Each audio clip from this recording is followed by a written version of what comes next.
आज हम लोग बात करेंगे एक नए टॉपिक पे, एक नए विजन्स पे बात करेंगे। वो टॉपिक कौन सा होगा? वो टॉपिक आपका जो है, जो हमने इसके पहले हर मुद्दे पे बात किया, जो टॉपिक है आपका, वो है मुगल साम्राज्य।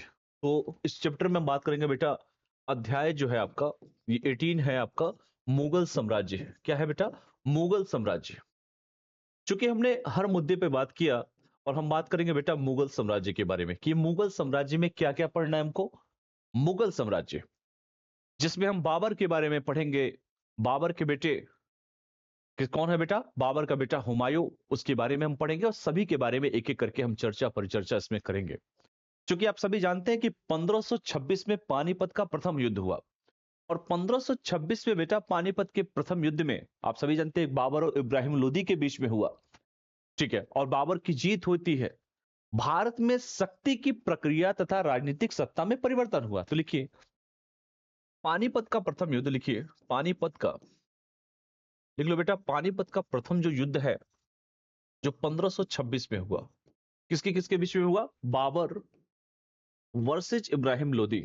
इब्राहिम लोदी, बाबर वर्सेज इब्राहिम लोदी के बीच में हुआ पानीपत का प्रथम युद्ध।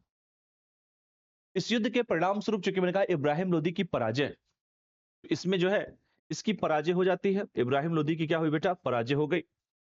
और मैंने कहा आप सभी से कि भारत में शक्ति की प्रक्रिया राजनीतिक सत्ता में परिवर्तन हुआ। लिखिए भारत में शक्ति की प्रक्रिया, शक्ति की प्रक्रिया तथा क्या हुआ बेटा? राजनीतिक क्या हुआ?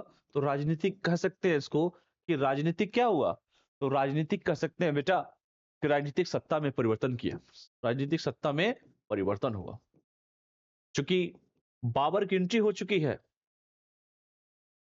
मैंने ये भी कहा कि दिल्ली सल्तनत की सत्ता समाप्त हो गई। लिखिए दिल्ली सल्तनत जो है आपका बेटा, तो दिल्ली जो सल्तनत है और सल्तनत की, लिखिए दिल्ली सल्तनत की सत्ता समाप्त। दिल्ली सल्तनत की बेटा सत्ता समाप्त हो गई। समझ में आया चीजों को? मुगल साम्राज्य, चूंकि भारत के इतिहास में, लिखिए जो मुगल साम्राज्य है, जिसे हम मुगल साम्राज्य कहते हैं बेटा, तो मुगल साम्राज्य के बारे में क्या क्या लिख सकते हैं कि ये जो मुगल साम्राज्य है, इसको कह सकते हैं कि भारत के इतिहास में, अगर हिस्ट्री ऑफ इंडिया देखा जाए, कि भारत के इतिहास में कह सकते हैं, भारत के इतिहास में अगर इस बात को कहें कि भारत के इतिहास में प्रशासनिक नवाचार, सैन्य संचालन, लिखिए जिसमें हम प्रशासनिक नवाचार, एडमिनिस्ट्रेशन इनोवेशन की बात करें, नवाचार, सैन्य की बात करें, सैन्य सुधार के बारे में बात करें, सैन्य सुधार, या हम बात करें सैन्य संचालन, तो आर्थिक समृद्धि के लिए जाना जाता है। लिखिए आर्थिक समृद्धि के लिए, आर्थिक समृद्धि के लिए जाना जाता है। ठीक है, मुगलों को, चूंकि आप सभी जानते हैं कि मुगलों को जो है हम कहें तैमुरीद के नाम से भी जाना जाता है। जो मुगल है बेटा, इन मुगलों को हम जो है, इन मुगलों को तैमुरीद के नाम से भी हम जानते हैं। तैमुरीद, तैमुरीद के नाम से भी जानते हैं। यह वंश चूंकि तैमूर पिता की ओर से, लिखिएगा यह वंश जो था तैमूर किधर? पिता की ओर से। तैमूर बेटा किसकी ओर से? तो तैमूर पिता की ओर से। लिखिए तैमूर, ऐसे लिखिए तैमूर किसकी ओर से बेटा? तो तैमूर लिखिए पिता की ओर से, पिता की ओर से। तैमुरिद कहते हैं इसे, तैमूर पिता की ओर से, तथा चंगेज खान माता की ओर से संबंधित था। लिखिए तथा चंगेज खान, चंगेज खान किसकी ओर से बेटा? माता की ओर से। इसे तैमुरिद कहा जाता है, माता की ओर से। इसीलिए बेटा इसको क्या कहा जाता है? तैमुरिद कहा जाता है। अब हम बात करेंगे, चूंकि मैंने कहा इसी समय दौलत खान लोधी पंजाब में स्वयं को स्वतंत्र शासक घोषित कर दिया, और बाबर को भारत पर आक्रमण करने के लिए क्या करता है? आक्रमण करने के लिए आमंत्रित करता है कि आप आइए, अपने ही लोग बेगाने हो गए। तो दौलत खान लोधी ने पंजाब में स्वयं को क्या किया? स्वतंत्र शासक घोषित किया। लिखिए कि जो दौलत खान लोधी है, दौलत खान लोधी, ये दौलत खान लोधी चूंकि पंजाब में क्या किया बेटा? लिख लो पंजाब में दौलत खान लोधी, लोधी लोधी जो था बेटा, ये पंजाब में क्या किया? स्वयं को स्वतंत्र शासक घोषित कर दिया। स्वयं को लिख लीजिए स्वतंत्र शासक घोषित किया बेटा, स्वतंत्र शासक घोषित किया। और स्वयं को बेटा जब स्वतंत्र शासक घोषित कर लिया, उसके बाद इसने कहा कि बाबर जी आप आइए, कम हियर बाबर। तो बाबर को भारत पर आक्रमण करने के लिए लिखो, बाबर को भारत पर भारत पर आक्रमण करने के लिए लिख लिए, भारत पर बेटा आक्रमण करने के लिए क्या किया, तो बेटा भारत पर आक्रमण करने के लिए आमंत्रित किया, लिखिए आमंत्रित किया। भारत को भारत पर आक्रमण करने के लिए बेटा इसने क्या किया, तो इसने आमंत्रित किया। अगर हम प्रसिद्ध मुगल शासकों के बारे में हम चर्चा करें तो किसके किसके बारे में लिख सकते हैं, लिखिए प्रसिद्ध मुगल शासक। प्रसिद्ध लिखो बेटा, क्या प्रसिद्ध, तो प्रसिद्ध मुगल शासक जिसके बारे में हम सबसे पहले अगर चर्चा करें तो क्या हम इसमें हम चर्चा कर सकते हैं बेटा बाबर के बारे में, तो लिखिए बाबर। बाबर के बारे में क्या हम चर्चा कर सकते हैं बेटा, तो बाबर के बारे में कर सकते हैं वह मुगल साम्राज्य का संस्थापक था। ये लिखिए संस्थापक किसका, मुगल साम्राज्य का, लिखिए संस्थापक बेटा मुगल साम्राज्य का, संस्थापक था बेटा मुगल साम्राज्य का। और क्या लिख सकते हैं, मुगलों वंश के काट चुके मुगल कहलाया, फरगना का सुल्तान था, लिखिए फरगाना का सुल्तान, फरगाना का बेटा सुल्तान था। और क्या लिख सकते हैं इसके बारे में, 12 वर्ष की आयु में, फरगाना मतलब अफगानिस्तान, ये अफगानिस्तान है, फरगाना बोले तो अफगानिस्तान है। और सबसे इंपॉर्टेंट इसमें यह है कि बेटा 12 वर्ष की आयु में शासक बना, लिखिए 12 वर्ष की आयु में, 12 वर्ष की आयु में बेटा शासक बना, 12 वर्ष की आयु में बेटा शासक बना। उसने काबुल में शासन की स्थापना की, कहां पर बेटा, अफगानिस्तान, वही काबुल में, काबुल में शासन की स्थापना किया, शासन की स्थापना। ये बाबर वो है जो व्यक्ति कभी हारा नहीं, ये वही बाबर है 1504 में, कब बेटा, 1504 में खैबर दर्रे के माध्यम से भारत आया। अगर ये पूछे कि किस माध्यम, तो खैबर दर्रे के माध्यम से, खैबर दर्रे के माध्यम से बेटा, कभी कभी पूछ देता है परीक्षा में कि माध्यम से भारत आया, भारत आया खैबर दर्रे के माध्यम से बेटा, ये भारत आया। ये वो बाबर है, इसने कई सारे युद्ध लड़े बेटा, इस युद्ध के बारे में हम चर्चा करेंगे। क्योंकि बाबर कभी हारता नहीं है, बाबर का बेटा हुमायूं, हुमायूं का बेटा जहांगीर, हुमायूं का बेटा सॉरी आपका अकबर, अकबर का बेटा जहांगीर, जहांगीर का बेटा शाहजहां, शाहजहां का बेटा औरंगजेब, इस सभी के बारे में हम लोग चर्चा करेंगे। काफी इंपॉर्टेंट और इंटरेस्टिंग टॉपिक है। बाबर जैसा शासक जो जी पानीपत की लड़ाई लड़ता है, खानवा, चंदेरी, घाघरा, सब बताऊंगा मैं आपको एक एक करके, इंटरेस्ट के साथ इसको पढ़िएगा। इससे क्वेश्चंस भी अच्छे खासे इसके पूछे जाते हैं, इसलिए हर मुद्दे पर, हर डायमेंशंस पे इसके बारे में हम लोग पढ़ेंगे। क्योंकि बाबर के बारे में पढ़ रहे हैं, और बाबर वो व्यक्ति कहता है कि मैंने एक जगह पर दिवाली और दशहरा नहीं देखा है, जिसका नाम है बेटा बाबर, बाबर बाबर है। ठीक है, तो इस सभी मुद्दों पर जो है हम लोग इसमें चर्चा करेंगे बाबर के बारे में। ठीक है, इस सभी मुद्दों पर, चूंकि बाबर के बारे में हमने कहा कि बाबर एक जगह पर दिवाली और दशहरा नहीं देखता है, चाहे वो पानीपत का प्रथम युद्ध हो, घाघरा का युद्ध हो, खानवा का युद्ध हो, या कोई भी युद्ध हो, कभी वो हारा नहीं। वो व्यक्ति का नाम है बेटा बाबर, और उस व्यक्ति के बारे में हम पढ़ेंगे, उसकी सारी हिस्ट्री पढ़ेंगे। बाबर के बाद हम पढ़ेंगे, चूंकि हुमायूं के बारे में पढ़ेंगे, तो हम सबसे पहले जो शुरुआत, मैंने कहा कि सबसे पहले शुरुआत करने करेंगे तो करेंगे उस बाबर के बारे में। तो पानीपत का प्रथम युद्ध सबसे पहला लिखिए, पानीपत लेंदी टॉपिक है इसका, तो हम लोग पढ़ेंगे बेटा पानीपत का, लिखो पानीपत का प्रथम युद्ध। पानीपत का जो प्रथम युद्ध होता है बेटा, वो 1526 में होता है, और बाबर ने इब्राहिम लोदी को हराया 1526 में। ये युद्ध होता है बाबर वर्सेज इब्राहिम लोदी, बाबर वर्सेज इब्राहिम लोदी, इब्राहिम लोदी। थोड़ा सा इसको साफ साफ लिखते हैं, बाबर वर्सेज लिखो इब्राहिम लोदी, इब्राहिम लोदी, इब्राहिम लोदी। और कौन हारा, ये हारा, और कौन जीता, बाबर जीता। समझ में आया सभी को। बाबर ने दिल्ली तथा आगरा पर नियंत्रण स्थापित किया, बाबर ने दिल्ली, लिखो दिल्ली तथा आगरा पर नियंत्रण, आगरा पर लिख लो बेटा, दिल्ली तथा बेटा आगरा पर नियंत्रण स्थापित किया। ये वो बाबर है बेटा। ठीक है, और भारत के बादशाह के रूप में स्वयं को घोषित किया, और आगरा पर और भारत में स्वयं को बादशाह के रूप में घोषित किया, स्वयं को बादशाह के रूप में घोषित, बादशाह के रूप में, स्वयं को बादशाह के रूप में बेटा इसने घोषित किया। ये वो बाबर है। इसके बाद दूसरा लड़ाई लड़ता है बेटा खानवा का युद्ध। लिखिए खानवा का युद्ध, खानवा का युद्ध। खानवा एक जगह का नाम है बेटा। खानवा का युद्ध होता है, और खानवा का युद्ध 1527 में होता है। 1527 में बाबर ने राणा सांगा को हराया। देखिए कितना हरा रहे हैं। बाबर ने राणा सांगा को हराया, सांगा को हराया। इतना स्ट्रांग व्यक्ति है यह बाबर, और राणा सांगा को हरा के इसने गाजी की उपाधि धारण की। गाजी की उपाधि धारण किसने? बाबर ने। किसने बेटा? बाबर ने। तो ऐसा नहीं है कि राणा सांगा को कहिएगा, गाजी की उपाधि धारण की बाबर ने। इसके बाद बेटा ये चंदेरी का युद्ध लड़ता है। यही वही बाबर है, ये चंदेरी का युद्ध लड़ता है। लिखिए चंदेरी का युद्ध, चंदेरी का युद्ध लड़ता है बेटा। चंदेरी का युद्ध जो होता है वो आपका 1528 में होता है। लिखिए 1528 में होता है चंदेरी का युद्ध, और बाबर ने मेदिनी राय को हराया। लिखिए बाबर ने किसको हराया बेटा? बाबर ने मेदिनी राय को, मेदिनी राय को हराया। यह भी याद रखिएगा, बाबर ने बेटा मेदिनी राय को हराया। चंदेरी के बाद घाघरा का युद्ध होता है। लिखिए घाघरा का युद्ध, घाघरा का युद्ध जो होता है बेटा 1529 में। 26, 27, 28, 29 लगातार युद्ध लड़ता है ये व्यक्ति, और बाबर ने महमूद लोदी को पराजित किया। लिखिए बाबर ने महमूद लोदी को पराजित किया, लोदी को पराजित।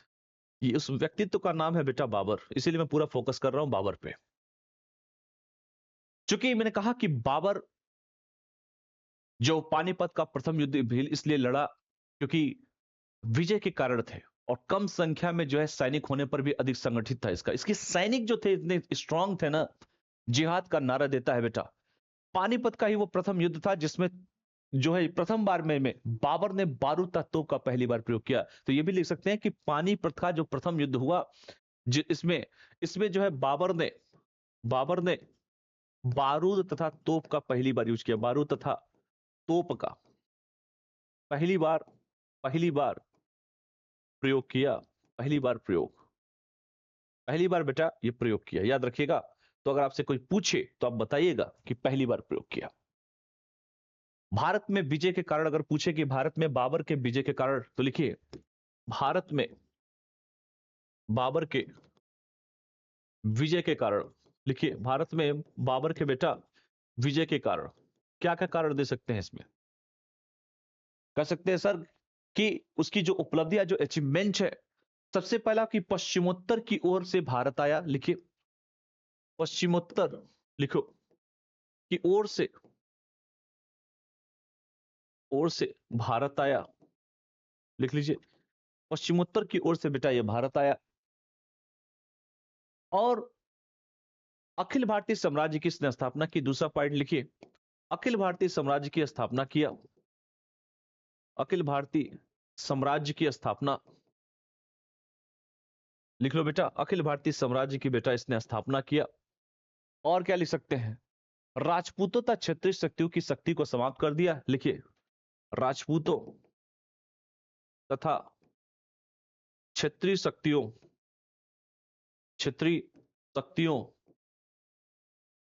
की शक्ति को क्या किया इसने? शक्ति समाप्त। कहा कि ये कहानी खत्म कर देंगे आप लोग की। युद्ध की नई प्रणाली, लिखिए चौथा, युद्ध की नई प्रणाली। क्या नई प्रणाली बेटा? तो लिखिए कि युद्ध की नई प्रणाली। इसके साथ साथ बात करें तो बारूद एवं तोप के प्रयोग को आरंभ किया। यह भी लिख लीजिए कि बारूद तथा तोप के प्रयोग को क्या किया इसने? तो तोप के प्रयोग को आरंभ किया। ये भी कह सकते हैं कि तोप के प्रयोग को इसने क्या किया? आरंभ किया। तो इसके बारे में भी जो है इसके लिख सकते हैं। ठीक है, तो वो व्यक्ति का नाम है बेटा बाबर। इसने, चूंकि आप जानते हैं कि तुर्की भाषा में ये वही बाबर है बेटा, जो बाबर, चूंकि मैं इसीलिए फोकस कर रहा हूं बाबर, ये वही बाबर है बेटा जिसकी तारीफ मैं कर रहा हूं। ये बाबर तुर्की भाषा में तुर्क बाबरी लिखे, तुर्की भाषा में क्या लिखता है बेटा? तुर्क ए बाबरी, तुर्क ए बाबरी लिखता है। तुर्की भाषा में बेटा तुर्क ए बाबरी लिखता है, या बाबरनामा की रचना करता है, या जिसे हम बाबरनामा कहते हैं, बाबरनामा की रचना कह सकते हैं। ये वही बाबर है, इसने मसनवी शैली को जो है, मसनवी शैली को लोकप्रिय बनाया, मसनवी शैली को लोकप्रिय बनाया। लिखिए मसनवी शैली को बेटा लोकप्रिय बनाया, ये भी लिख सकते हैं। नक्शबंदी सूफी संप्रदाय का अनुयायी था ये। नक्शबंदी लिखिए बाबर नक्शबंदी सूफी संप्रदाय का फॉलोवर था।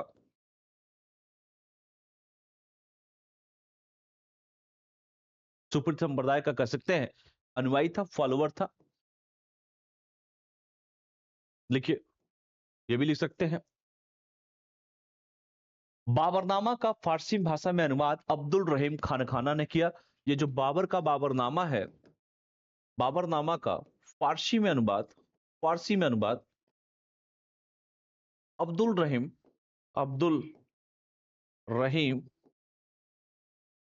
खानखाना ने किया। अब्दुल रहीम खानखाना ने किया बेटा। किसका? फारसी में अनुवाद। अकबर के शासनकाल में किया, इस सब जानते होंगे। मेन चीजें जो है वो बता दे रहा हूं। 1530 में चूंकि मैंने कहा कि बाबर जो था लड़ाई हमेशा लड़ता है बेटा, और 1530 आते आते बाबर कब तक लड़ेगा?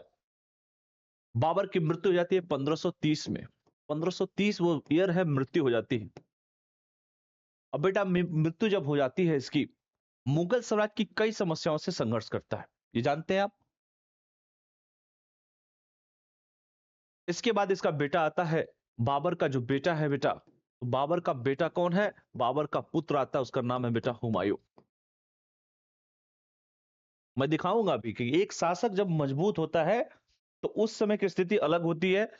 बाबर के बाद जो आता है उसका नाम है हुमायूं, क्योंकि बाबर का पुत्र था हुमायूं, और एक उदारवादी शासक था जिसका नाम है हुमायूं। उसके बारे में हम लोग चर्चा करेंगे, ठीक है। तो लिखिए दूसरा हुमायूं। हुमायूं हुमायूं कौन है बेटा? हुमायूं जो है बाबर का पुत्र है।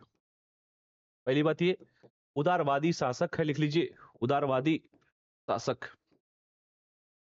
उदारवादी शासक है हुमायूं। और उसने अपने साम्राज्य का विभाजन अपने भाइयों में किया। दिल्ली तक आगरा पर अपना नियंत्रण स्थापित किया।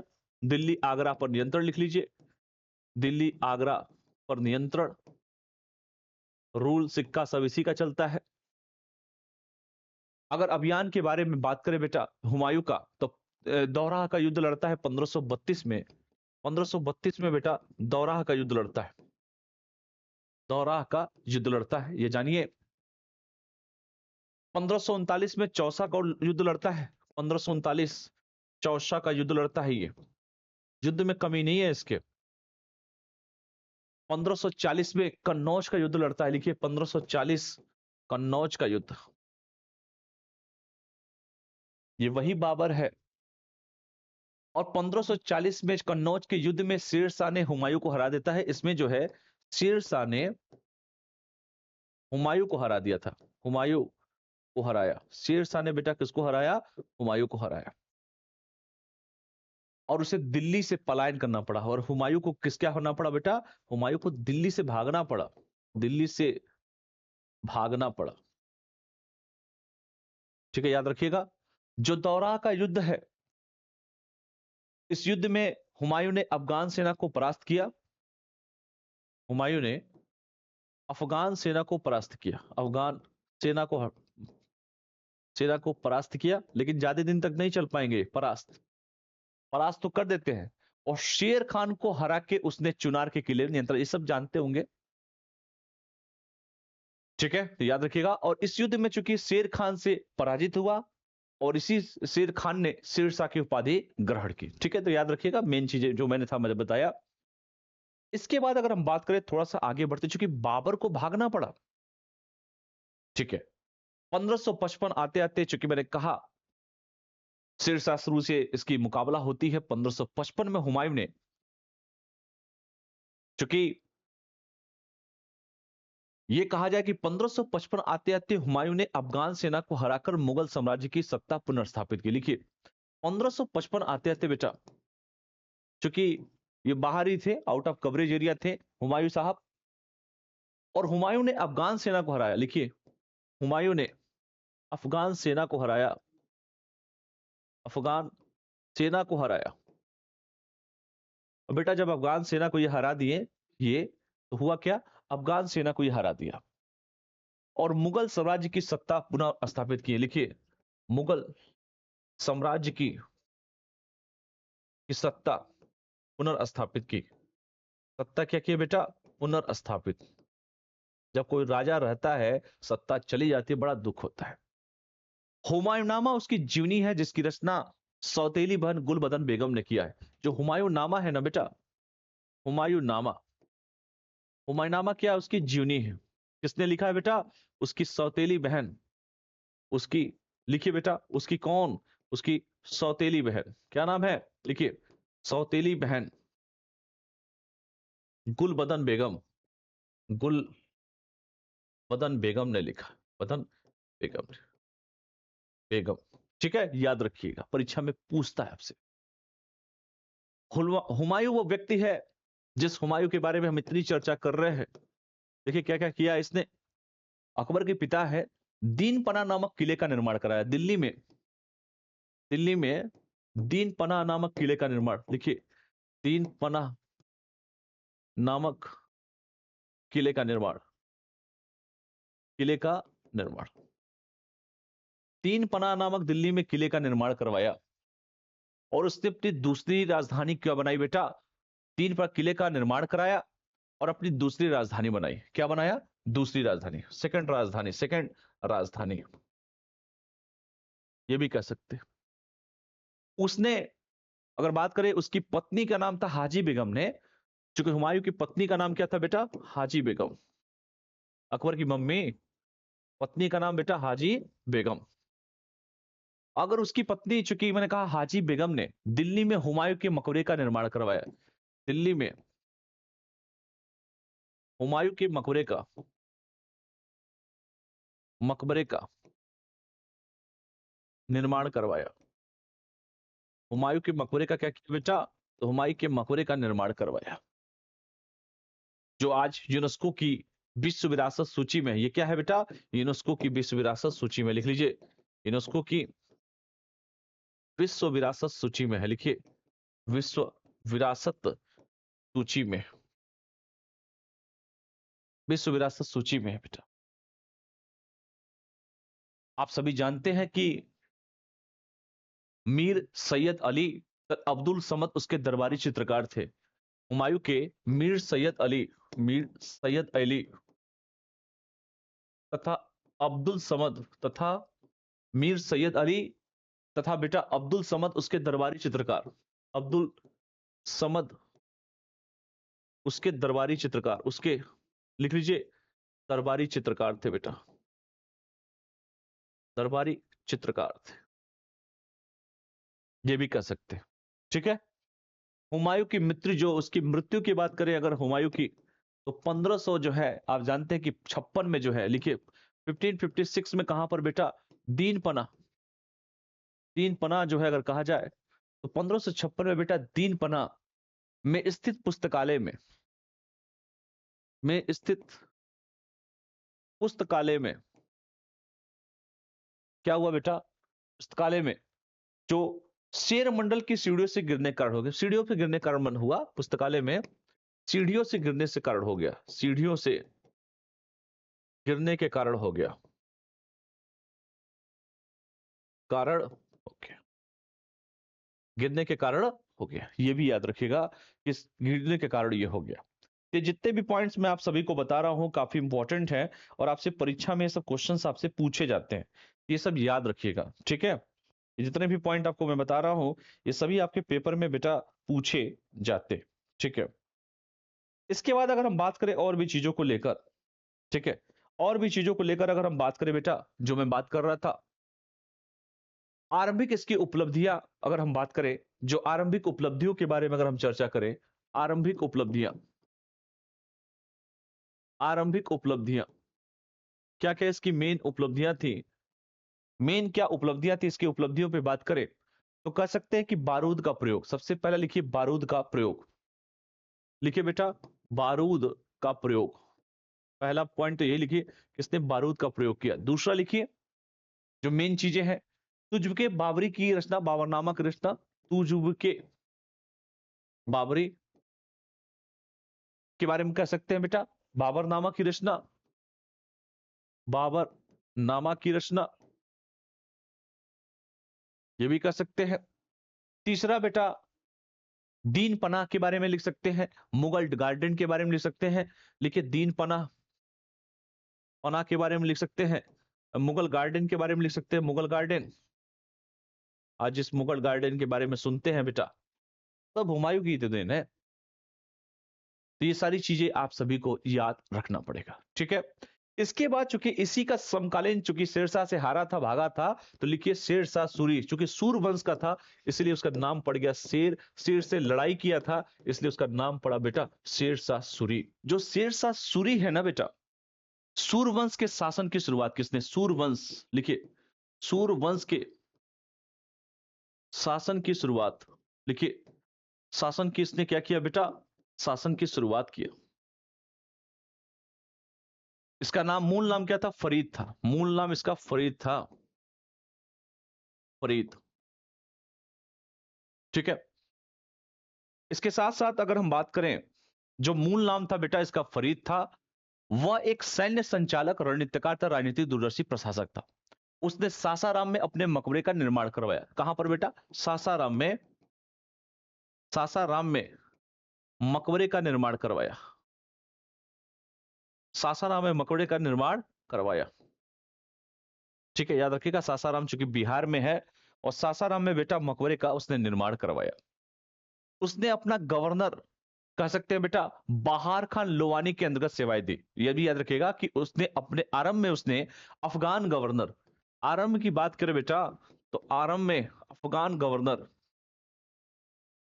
अफगान गवर्नर की बात अगर हम करें तो अफगान गवर्नर क्या नाम है बेटा, उसका नाम है बहार खान लोहानी के अंतर्गत, बहार खान लोहानी के अंतर्गत, लोहानी के अंतर्गत सेवाएं दी, सेवाएं दी, सेवाएं दी। ठीक है, यह भी याद रखिएगा। शेरशाह ने उदारवादी तसहिष्णु नीति के साथ शासन किया। यह उदारवादी व्यक्ति था, सहिष्णु व्यक्ति था, जिसने जीटी रोड पे बात किया बेटा, ग्रैंड टैंक रोड पे इसने बात किया। उसने अलाउद्दीन खिलजी की दाग चेहरा प्रणाली को अपनाया। ये वही शेरशाह सूरी है जो अलाउद्दीन खिलजी एके जिसे कहते हैं, उसकी दाग, जो दाग और जो चेहरा प्रणाली को अपनाया। लिखिए दाग चेहरा प्रणाली को अपनाया। ठीक है, ग्रैंड टैंक रोड की स्थापना की बेटा, जीटी रोड जिसे कहते हैं। सैन्य अभियान के बारे में अगर हम इसके चर्चा करें बेटा, इसके सैन्य अभियान पे, तो हम इसके सैन्य अभियान को लेकर अगर चर्चा करें, चूंकि मैंने कहा ना कि शेर से लड़ने के कारण बेटा इसका नाम पड़ा सूरी, चूंकि शेरशाह सूरी वंश का था, शेरशाह सूरी इसका नाम हो गया। 1544 में जो है समेल का युद्ध लड़ता है, 1544 समेल का युद्ध, लिखिए समेल का युद्ध लड़ता है, ये वो व्यक्ति है।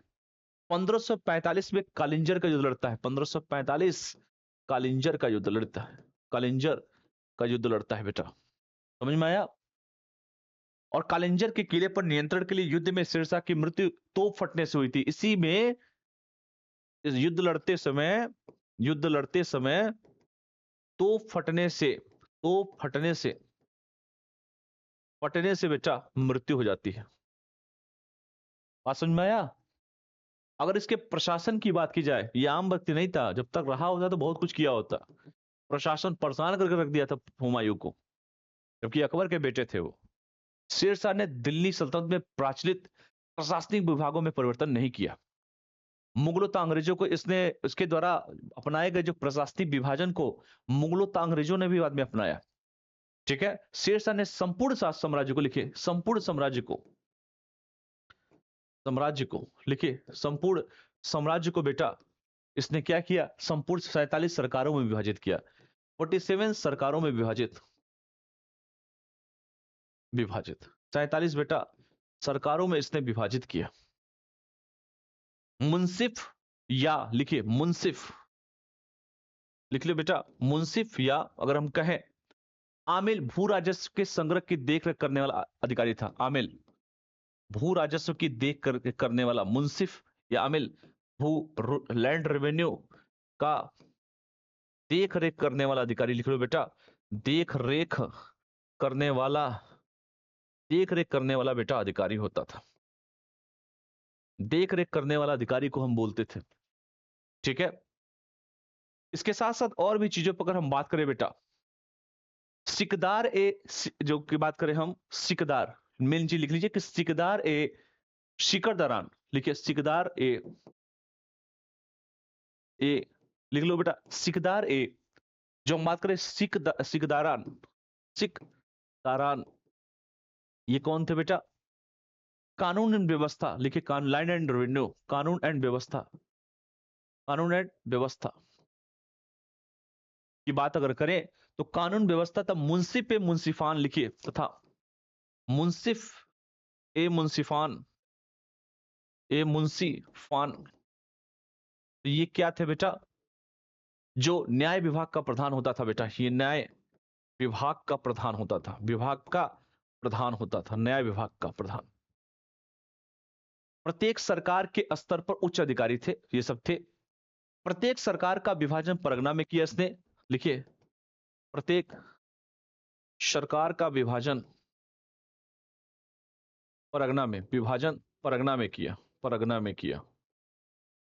प्रत्येक सरकार का विभाजन इसने परगना में किया। ठीक है, सिकदार चूंकि सैन्य अधिकारी, आमिल के बारे में हमने चर्चा किया, ये सभी इसी शासन से जुड़े हुए थे। ठीक है, दीवाने, इसी के द्वारा जो है कुछ महत्वपूर्ण शासक थे, जैसे दीवाने विजात याद रखिएगा।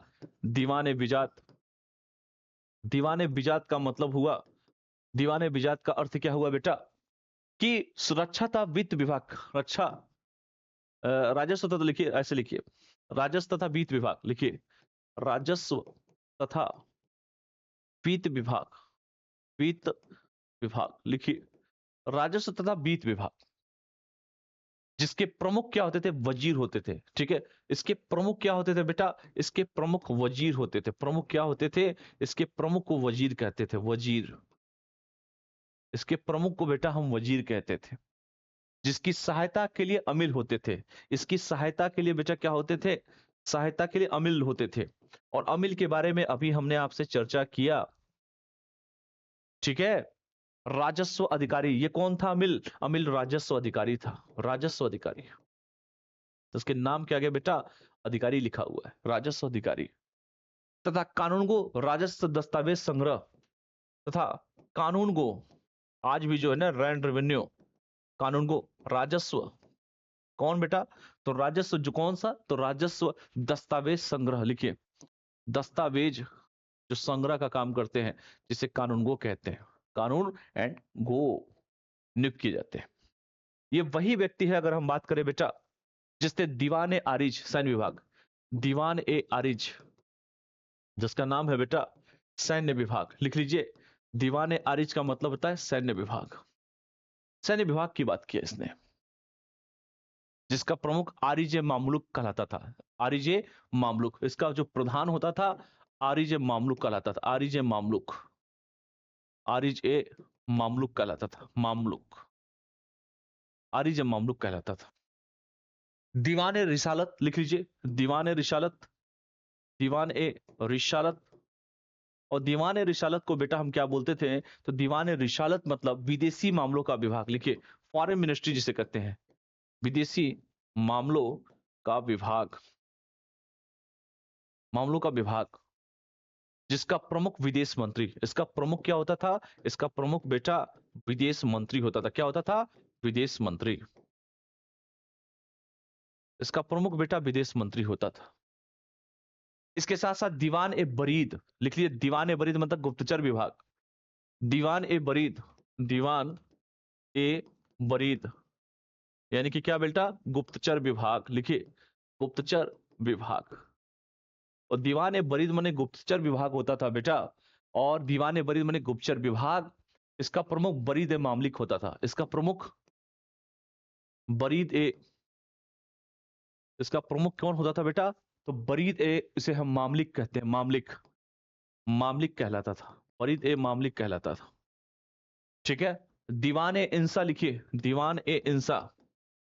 दीवान ए इंसा का मतलब यह हुआ कि दीवान ए इंसा का मतलब यह होता है बेटा संचार मामलों का विभाग। लिखिए संचार मामलों का विभाग, मामलों का विभाग। दीवान ए इंसा का मतलब संचार मामलों का विभाग। और इसे क्या बोलते थे, दबीर ए खास, दबीर एक खास कहते थे, एक खास, दबीर एक खास कहते थे। दीवान ए कजा, अगर हम बात करें बेटा तो लिखिए दीवान ए कजा, लिखिए दीवान ए कजा। दीवान एक कजा को हम क्या बोलते थे, लिख लीजिए, तो दीवान एक कजा को हम क्या बोलते थे, लिख लीजिए न्याय विभाग। इसे क्या, कौन सा, न्याय विभाग, न्याय विभाग। दीवान ए कजा को बेटा न्याय विभाग, काजी द्वारा इस विभाग का नेतृत्व किया जाता था। ये काजी द्वारा नेतृत्व, काजी द्वारा नेतृत्व होता था इसे, लिख लीजिए इसे काजी के द्वारा नेतृत्व किया जाता था। ये सारी चीजें चूंकि इसमें पढ़ना है आप सभी को, ठीक है। ये जिसने काम किया, इसने जो है जब्ती पद्धति चलाई, एक जब्ती पद्धति लिख लीजिए इसकी, इसकी जो जब्ती पद्धति है, जब्ती जो आज भी हम खेत में करते हैं, यूज करते हैं बेटा, कि भूमि उर्वरता के आधार पर वर्गीकृत, भूमि, इसलिए भूमि जो होती थी उर्वरता के आधार पर उर्वरता के आधार पर लिख लीजिए वर्गीकृत होती थी। वर्गीकृत का मतलब क्या हुआ, उर्वरता के आधार पर वर्गीकृत होती थी।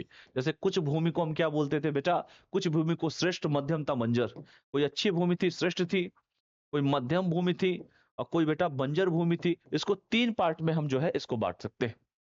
कृषि के लिए तकाबी ऋण की व्यवस्था की गई थी। कृषि के लिए ऋण दी जाती थी उस जमाने में, कृषि के लिए ऋण, ऋण, उस ऋण का नाम था तकाबी ऋण। सोचिए कृषि करने के लिए तक ऋण दी जाती थी, सोचिए कितना प्रोग्रेसिव व्यक्ति हुआ होगा। ठीक है। वार्षिक आधार पर भूमि का सर्वेक्षण ये करवाता था, ये व्यक्ति वार्षिक आधार पर भूमि सर्वेक्षण करवाता था।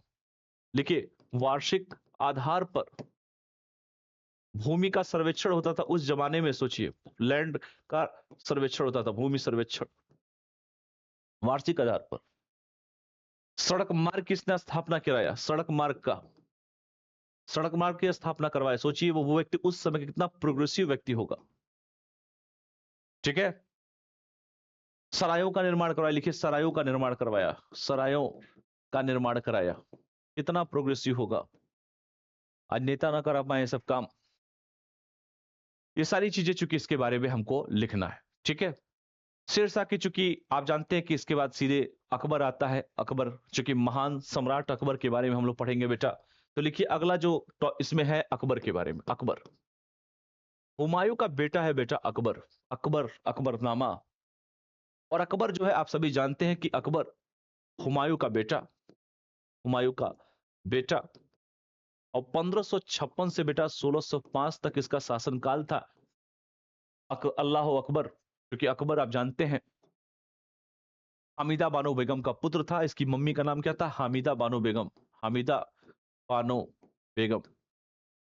माता का नाम ही है, पिता का नाम तो बाबर था, माता हामिदा बानो बेगम। आप जानते हैं कि अकबर मुगल साम्राज्य का सर्वाधिक लोकप्रिय, सबसे लोकप्रिय यही है, मुगल साम्राज्य का सर्वाधिक लोकप्रिय शासक, सर्वाधिक लोकप्रिय शासक, लिख लीजिए लोकप्रिय शासक, सर्वाधिक लोकप्रिय शासक है बेटा ये, सर्वाधिक लोकप्रिय शासक। बैरम खान उसका संरक्षक था, लिख लीजिए बैरम खान। हु इज बैरम खान, तो बैरम खान संरक्षक कौन था बेटा, तो बैरम खान इसका संरक्षक था। लिखिए बैरम खान संरक्षक था। अकबर का राज्यारोहण जो है कालनौर में हुआ था। लिखिए अकबर का राज्यारोहण, राज्यारोहण बड़ा कम एज में ही जो है कहां हुआ था बेटा, 1556 में हुआ था कालानौर में। लिखिए कालानौर में, कब हुआ था बेटा? 1556 में। पिताजी तो जानते ही हैं, भगे हुए थे। और बैरम खां के संरक्षण में अकबर बैरम का जो है शिक्षक था, उसका गुरु भी था, उसका राइट हैंड भी था, सब कह सकते हैं। चूंकि अकबर जब सत्ता पे बैठा, चूंकि मैंने कहा कि अकबर अकबर जो है, अकबर का संरक्षक है बेटा बैरम खां। अकबर का संरक्षक कहिए, गुरु कहिए या संरक्षक कहिए, ये कौन था बेटा? बैरम खां। लिखिए बैरम खां। बैरम खां उसका संरक्षक था, इसका गुरु भी था बेटा। और अकबर, चूंकि वह अकबर का वजीर यानी कि प्रधानमंत्री बना, सत्ता में जैसे ही बैठा, सत्ता में बैठता है, इसको वजीर बनाता है। किसको? बैरम खां को। बैरम खां को। वजीर का मतलब होता है एज ए पीएम, प्रधानमंत्री। पानीपत के दूसरा युद्ध 1556 में हुआ। आप जानते हैं कि पानीपत का दूसरा युद्ध, लिख लीजिए, पानीपत का दूसरा युद्ध, पहला तो हो ही चुका था, बाबा लड़ चुके थे, दूसरा युद्ध लड़ता है 1556 में। जब होता है 1556 में बेटा, तो बैरम खां के नेतृत्व में अकबर ने हेमू को पराजित किया। तो बैरम खां के नेतृत्व में, बैरम खां के नेतृत्व में अकबर ने हेमू को पराजित किया। हेमू को पराजित, अकबर ने बेटा हेमू को पराजित कर दिया। और युद्ध के दौरान हेमू मारा गया। हेमू क्या हुआ? हेमू मारा गया। हेमू मारा गया। हेमू बेटा मारा गया इस युद्ध में। और हेमू ने, चूंकि मैंने कहा कि युद्ध के दौरान हेमू मारा गया, इसके बाद अकबर ने जो है अफगानों को भी पराजित किया। लिखिए, अकबर छोटा मोटा शासक था। अकबर ने अफगानों को, लिख लीजिए, अफगानों को पराजित किया। अकबर ने बेटा अफगानों को पराजित किया। और बैरम खान के नेतृत्व में, लिखिए, बैरम खान के नेतृत्व में, लिखिए बेटा, बैरम खां के नेतृत्व में अगर हम बात करें, तो बैरम खां के बेटा नेतृत्व में अगर हम बात करें, जो मैंने कहा, तो बैरम खां के नेतृत्व में इसने जौनपुर, अजमेर, लिखिए जौनपुर, अजमेर, इसके साथ साथ बेटा लिख लो मुल्तान, लाहौर पर नियंत्रण स्थापित किया। मुल्तान, लाहौर पर नियंत्रण स्थापित किया। नियंत्रण स्थापित किया, यह भी कह सकते हैं। नियंत्रण बेटा क्या किया? स्थापित किया। इसके साथ साथ 1500, चूंकि मैंने कहा 1560 में अकबर ने बैरम खां को दरबार में सेवा देने, 1560 आते आते अकबर ने क्या किया भाई? अकबर ने, इसका वफादार था भाई बैरम खां, तो दरबार में सेवा देते देते कहा कि आप जो है थोड़ा घूम घाम के आइए। दरबार में सेवा देने, तब मक्का में हज जाने का निर्देश दिया। मक्का में जाने का निर्देश, मक्का में, जो मक्का मदीना है, मक्का में जाने का निर्देश दिया, निर्देश दे दिया इसने। और बैरम खान ने मक्का जाने का निर्णय लिया, किंतु अहमदाबाद के निकट पाटन में उसकी हत्या मुबारक खान ने कर दी। याद रखिएगा। और जैसे ही बैरम खान पहुंचता है, कहां बेटा? बैरम खान जाने के लिए तैयार हो गया, मक्का जाने के लिए तैयार, मक्का जाने के लिए तैयार था बेटा, मक्का जाने के लिए बेटा ये तैयार हो गया। और जैसे ही बैरम खान आगे बढ़ा, कहां पर? तो बैरम खान आगे बढ़ा जैसे ही अहमदाबाद के निकट, लिखिए अहमदाबाद के निकट, लिखिए अहमदाबाद के निकट एक जगह है बेटा पाटन। क्या नाम है उसका? पाटन। पाटन में जो है एक बैठा हुआ था, उसकी हत्या मुबारक खान ने कर दी। उसकी हत्या, लिख लीजिए, मुबारक खान ने, मुबारक खान ने कर दी उसकी हत्या। मुबारक खान ने, मुबारक खान ने उसकी हत्या, लिख लीजिए, उसकी हत्या जो है मुबारक खान ने कर दी। बस इतना जान लीजिए कि उसकी हत्या मुबारक खान ने कर दी। और मुबारक खान हुए जो मुबारक खान, ये अफगान नहीं था। दुश्मन को कभी भी कमजोर मत समझिए, कभी भी अटैक कर सकता है बेटा। ने अटैक कर दिया, बताइए, हज जा रहा था, मारा गया ये। इसके बाद अकबर ने बैरम खां की विधवा से विवाह किया। बैरम खान, अकबर क्या करता है बेटा? अकबर ने, याद रखिए, बैरम खां कि विधवा से विवाह किया। और विवाह जब हो जाता है, अकबर ने बैरम खां की विवाह किया और उसी के पुत्र अब्दुल रहीम खान खाना को अपने संरक्षण में लिया। उसके पुत्र जो था, उसका पुत्र अब्दुल रहीम खाना खाना खाने खाना को संरक्षण में लिया, संरक्षण में लिया। बात समझ में आया? उसने खाना खाना को संरक्षण में ले लिया बेटा। क्योंकि अब्दुल रहीम खाना खाना हिंदी का महान कवि, ये अब्दुल रहीम जो खाना खाना है बेटा, तो अब्दुल रहीम जो खाना खाना है, जो इसका पुत्र है अब्दुल रहीम खान खाना जो है, वो छोटा मोटा व्यक्ति नहीं है, अकबर का बेटा है। हिंदी का महान कवि, लिखिए हिंदी का महान कवि, लिखिए बेटा हिंदी का महान कवि है।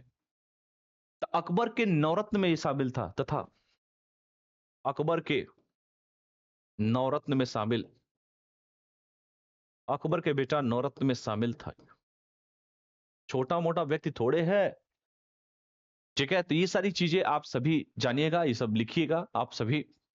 उसके बाद धीरे धीरे कारवां आगे बढ़ा। चूंकि साम्राज्य निर्माण की बात करें, इस साम्राज्य को कैसे मैनिपुलेट किया, अकबर का साम्राज्य निर्माण की बात अगर करें, ये छोटा मोटा व्यक्ति नहीं था, दिमाग का बहुत तेज था, जानता था किसको किस तरह लड़ाना है।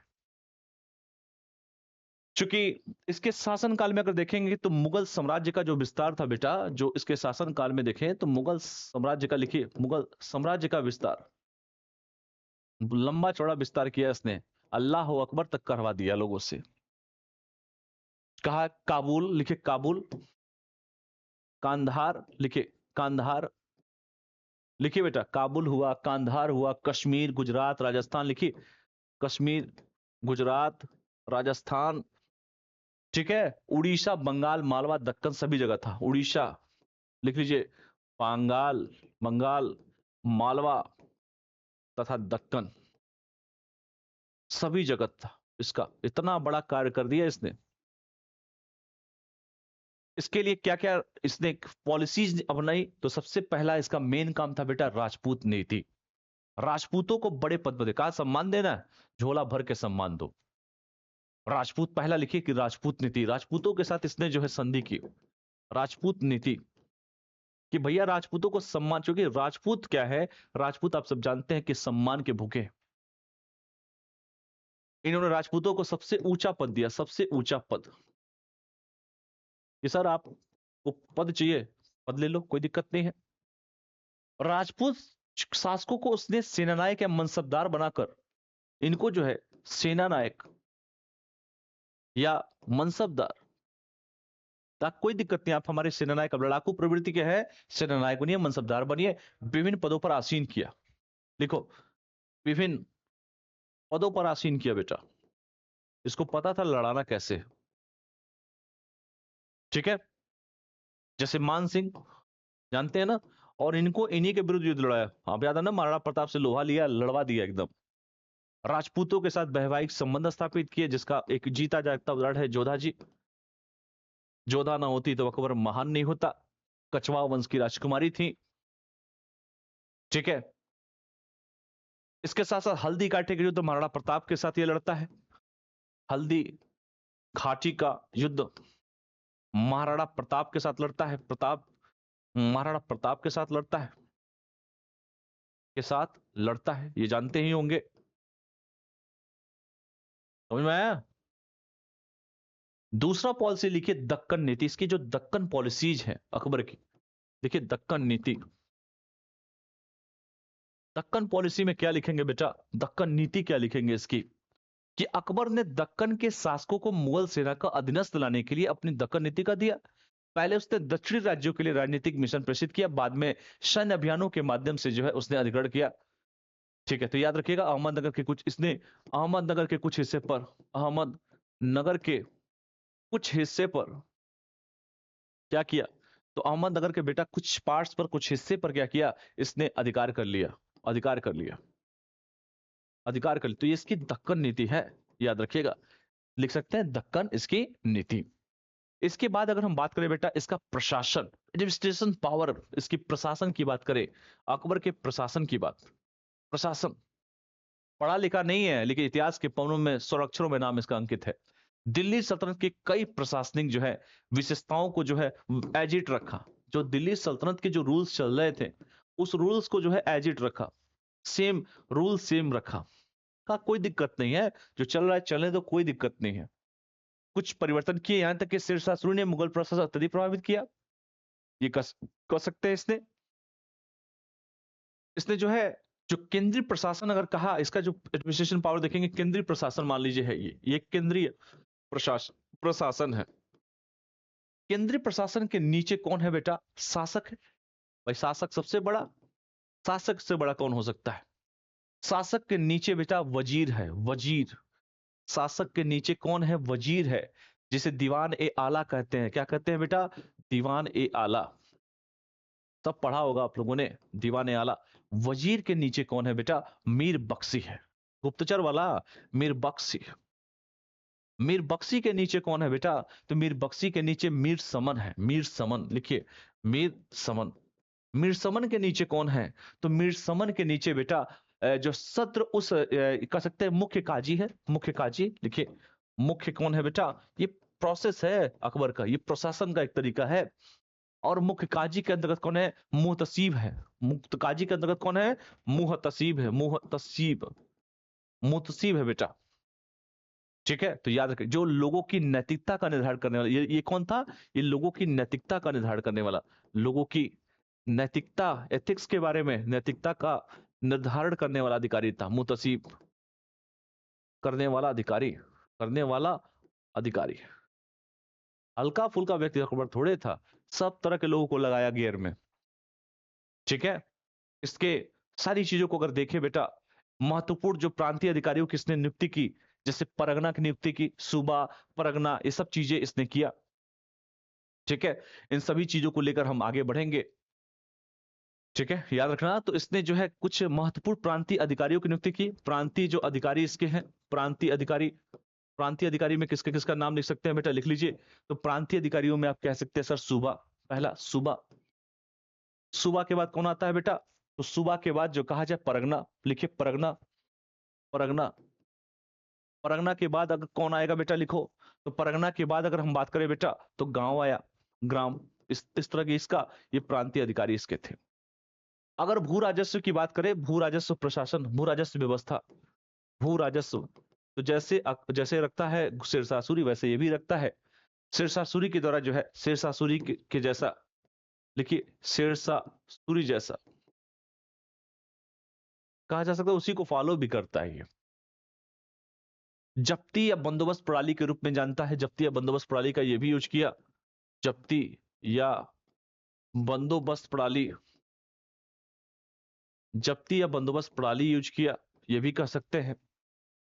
टोडरमल ने इसे प्रभावी बनाया, लिखिए, टोडरमल ने इसे प्रभावी बनाया, टोडरमल ने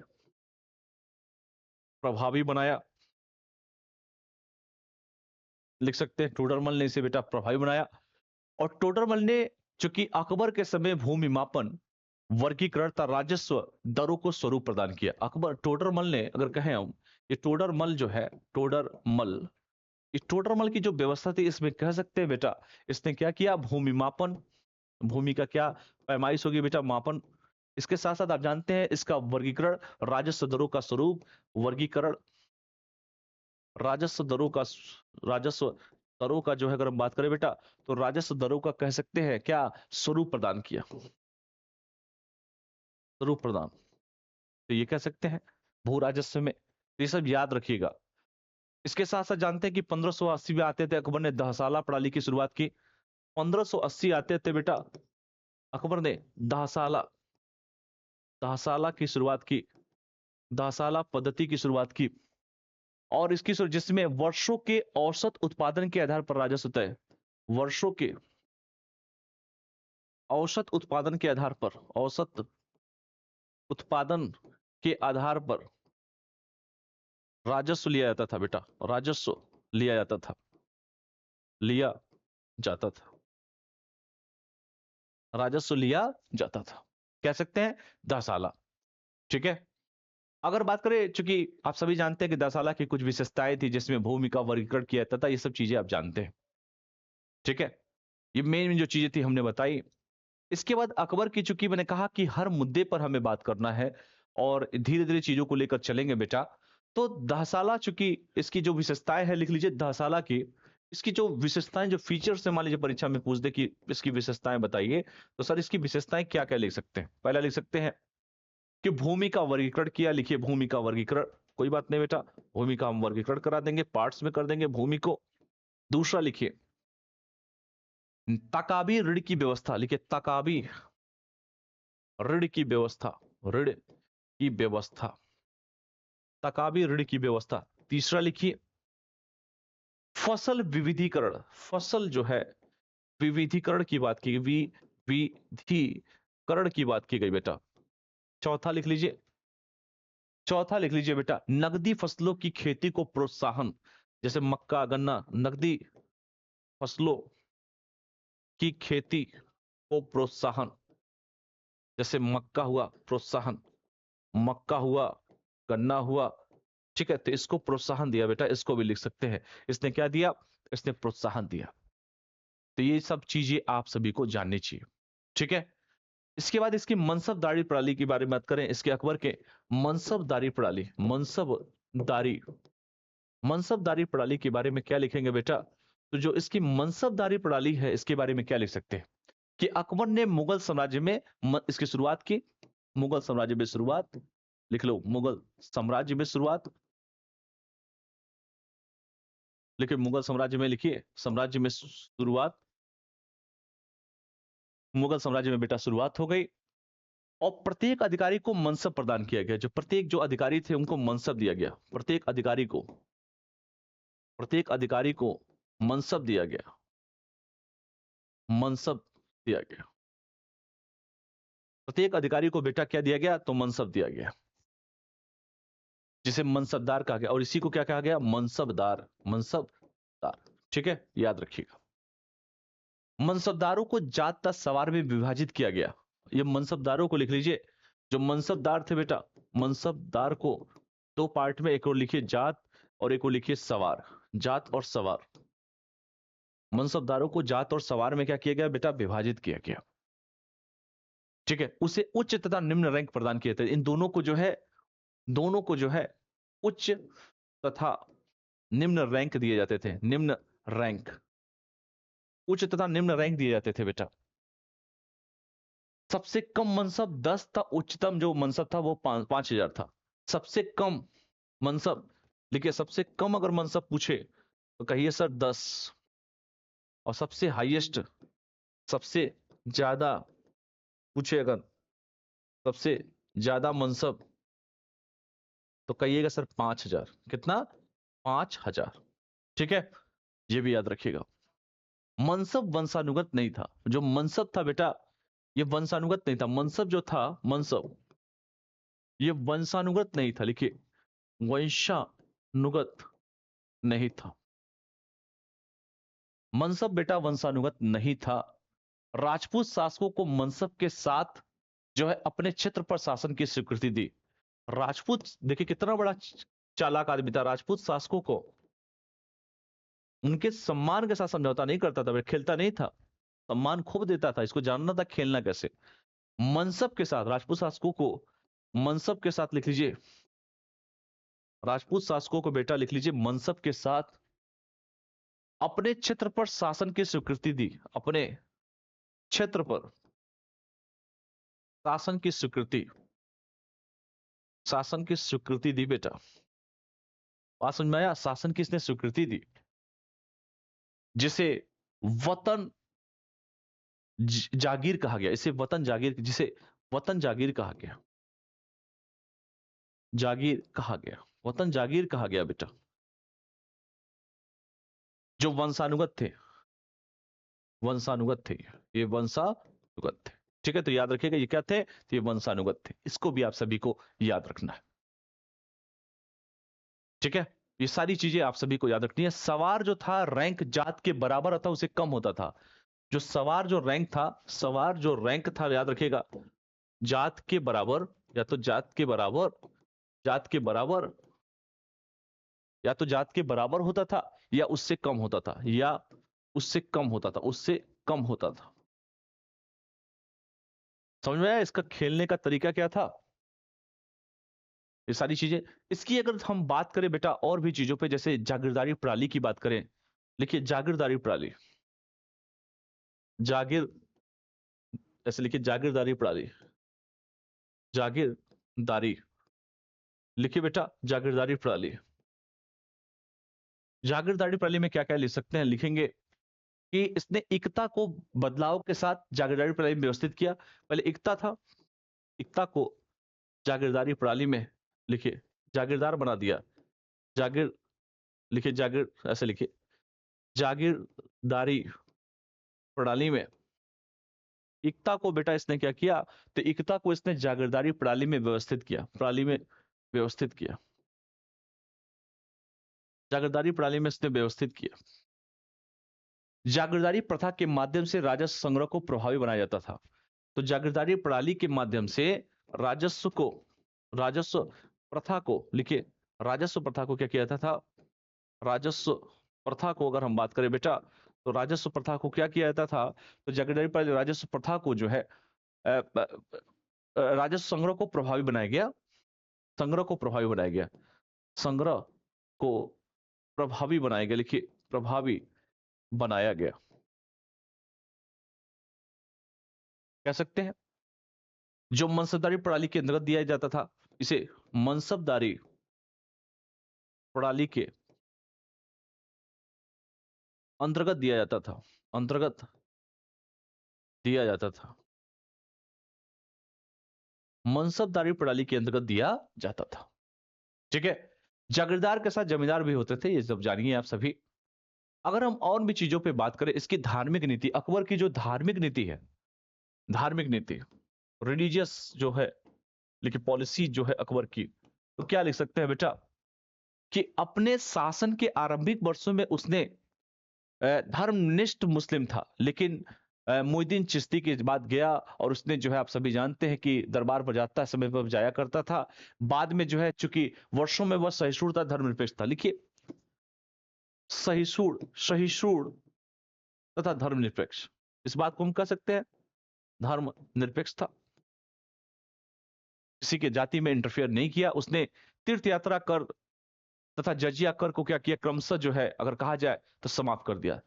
तीर्थ यात्रा कर, लिखिए तीर्थ यात्रा कर तथा जजिया कर को समाप्त, जजिया कर को समाप्त, जजिया कर को बेटा समाप्त कर दिया।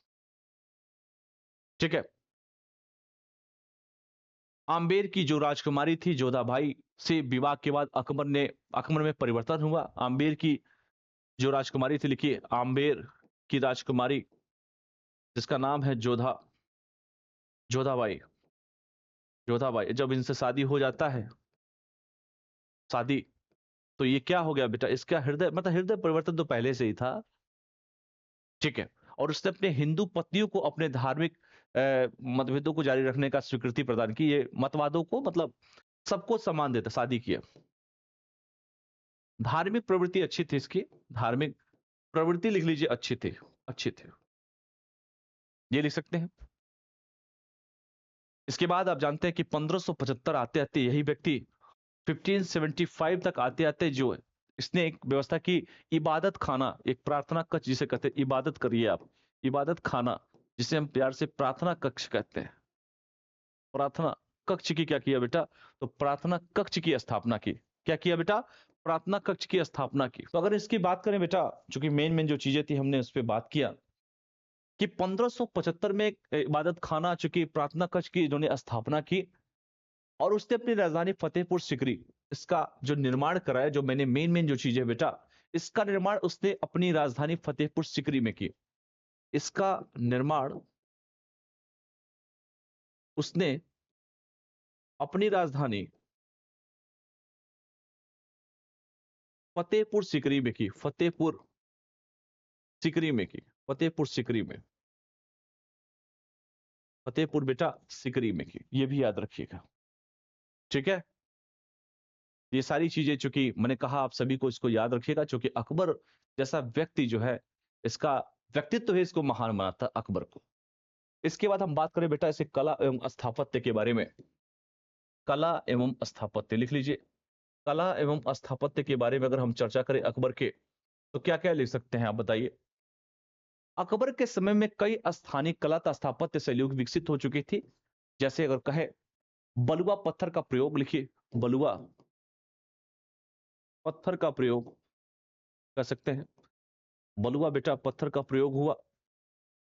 मेहराबों के निर्माण लिखिए, मेहराबों के निर्माण हुए, लिखिए मेहराबों के निर्माण हुए, लिखिए मेहराबों के निर्माण हुए। तथा साज सज्जा की प्रक्रिया को महत्व दिया गया। साज सज्जा, साज सज्जा की प्रक्रिया को महत्व दिया गया, प्रक्रिया को महत्व। बात समझ में आया? इतना बड़ा काम करता था। आगरे में किले का निर्माण कराया इसने। ये जो आगरा में जो किला है, लाल किला, आगरा में किले का निर्माण, किले का निर्माण लिख लीजिए बेटा। आगरा में इन्होंने किले का निर्माण करवाया। ठीक है, याद रखिएगा, आगरा में किले का निर्माण करवाया। लाल बलुआ पत्थर से किया गया। किससे किया गया बेटा? तो लाल बलुआ पत्थर से किया गया। लाल बलुआ पत्थर से किया गया। लाल बलुआ पत्थर से किया गया। लाल बलुआ पत्थर से किया गया, ये भी याद रखिएगा। लाहौर तथा प्रयागराज में भी किला का नाम इन्होंने किया। ठीक है, तो याद रखिएगा। इसके साथ साथ आप सभी जानते भी हैं, चूंकि मेन मेन जो चीजें थी हमने बात किया, अकबर के बहुत सारे नवरत्न भी थे। ठीक है, तो उस नवरत्नों के बारे में भी अगर हम चर्चा करें, धीरे धीरे अगर बात करें, तो हुमायूं के इसने जो है बहुत सारा काम किया। जैसे इसने कहा मैंने कि जो है मेन जो है इसके बारे में अगर हम चर्चा करें, चूंकि फतेहपुर सीकरी का निर्माण भी अकबर के जो हुआ था, निकट हुआ था। ठीक है, याद रखिएगा। अकबर के जो नवरत्न थे, याद रखिएगा, अकबर के जो नवरत्न थे, लिखिए अकबर के नवरत्न। नवरत्न कौन कौन से थे अकबर के बेटा? तो जिसमें फैजी था, अबुल फजल था, लिख लीजिए फैजी था, अबुल फैजी, फैजी था। दूसरा लिखिए अबुल फजल था, जिसने आईने अकबरी लिखा, अबुल फजल, फजल था। तीसरा लिख लीजिए राजा टोडरमल था, राजा टोडरमल था, टोडरमल, टोडरमल था। ये भी याद रखिएगा। ये सब इसके नवरत्न थे। इसके बाद बेटा मुल्ला दो प्याजा था, लिख लीजिए मुल्ला दो प्याजा, मुल्ला दो प्याजा, ये भी था। और लिख लीजिए क्या इसका किसका नाम लिखना है? अब्दुल रहीम खाना खाना, अब्दुल रहीम खान खाना, ये भी था। राजा मान सिंह, लिखिए राजा मान सिंह, राजा मान सिंह, ये भी थे। तानसेन, ठीक है, तानसेन लिखिए, तत्वा लिखिए तानसेन। लिखिए बीरबल, अकबर बीरबल की कहानी आप सुनते होंगे बचपन में। और इसके साथ साथ बेटा एक और व्यक्ति जिसका नाम था फकीर जियाउद्दीन, फकीर जियाउद्दीन, फकीर जियाउद्दीन, जियाउद्दीन। ठीक है, ये सब इसके नवरत्न थे। ठीक है, याद रखिएगा। भाषा एवं साहित्य के बारे में अगर हम बात करें बेटा, भाषा एवं साहित्य लिखिए, भाषा एवं साहित्य। तो भाषा एवं साहित्य में क्या लिख सकते हैं? लिखिए भाषा एवं साहित्य में तो कह सकते हैं सर कि महाभारत तथा रामायण का फारसी भाषा में अनुवाद। लिखिए महाभारत तथा रामायण का फारसी भाषा में, फारसी भाषा में लिख लीजिए, फारसी भाषा लिखिए, रामायण का फारसी भाषा में लिखिए अनुवाद। किसने किया बेटा? इसी ने अनुवाद जो है। किताब उल कह सकते हैं तवारीख, किताब उल तवारीख, किताब ऐसे लिखिए, इसका अनुवाद किसने किया बेटा? उसका नाम है बेटा जो किताब उल तवारीख, किताब उल तवारीख ने किया, तवारीख ने किया, किताब उल तवारीख ने किया बेटा। और किसकी रचना? अब्दुल कादिर बदायूनी द्वारा। और इसकी रचना अब्दुल कादिर, अब्दुल कादिर बदायूनी, बदायूनी द्वारा, अब्दुल कादिर बदायूनी द्वारा किया गया था, ये भी आप कह सकते हैं। तबकात ए अकबरी की रचना, तबकात ए अकबरी लिख लिए, तबकात ए अकबरी, तबकात ए अकबरी की बेटा अगर हम बात करें बेटा तबकात ए अकबरी का, तो निजामुद्दीन अहमद लिखे, निजामुद्दीन अहमद लिखिए, निजामुद्दीन अहमद, क्या नाम है इसका, हराबी द्वारा किया गया था, हराबी द्वारा,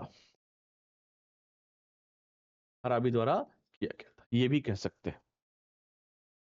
ठीक है, ये सारी चीजें आप सभी जानते हैं। इसके बाद आता है एक और कैरेक्टर जिसका नाम है बेटा जहांगीर। अकबर का बेटा है जहांगीर, लिखिए जहांगीर के बारे में, इसलिए मैंने पूरा फोकस अकबर पे और बाबर पे ज्यादा किया। या अकबर और जोधाबाई का ज्येष्ठ पुत्र अकबर और उनकी पत्नी जोधाबाई का ज्येष्ठ पुत्र बड़ा बेटा था, ज्येष्ठ पुत्र, लिखिए इसका असली नाम सलीम था, ओरिजिनल नेम, असली नाम कहा जाए तो सलीम था, असली नाम लिख लो बेटा, असली नाम सलीम था। ठीक है, असली नाम बेटा इसका सलीम था। 1599 में सलीम ने अकबर के विरुद्ध विद्रोह किया। सोचिए 1599 में सलीम कलाकार आदमी था, अकबर के विरुद्ध विद्रोह, अपने पिताजी के विरुद्ध विद्रोह कर दिया इसने चढ़ाने पर, सोचिए। और 1605 में अकबर की मृत्यु हो जाती है, सत्तासीन होता है। 1605 आते आते पिता की मृत्यु, अकबर की मृत्यु, और यह सत्ता पर बैठ जाता है। अकबर की मृत्यु, सत्ता पर यह बैठता है, सत्ता पर बैठता है। सत्ता पर बैठता कौन है बेटा, सत्ता पर बैठता उसका नाम है जहांगीर। जहांगीर सत्ता प्राप्त करने के बाद उसने, जब सत्ता इसको मिलता है, लिखिए सत्ता जब किसी को व्यक्ति को मिलता है तो सत्ता में चूर हो जाता है वो व्यक्ति। तो सत्ता में बैठने के बाद इसने जो है एक पद धारण किया जिसका नाम नूरुद्दीन महमूद जहांगीर, नूरुद्दीन महमूद जहांगीर की उपाधि धारण, की उपाधि लिख लो बेटा, ये धारण करता है।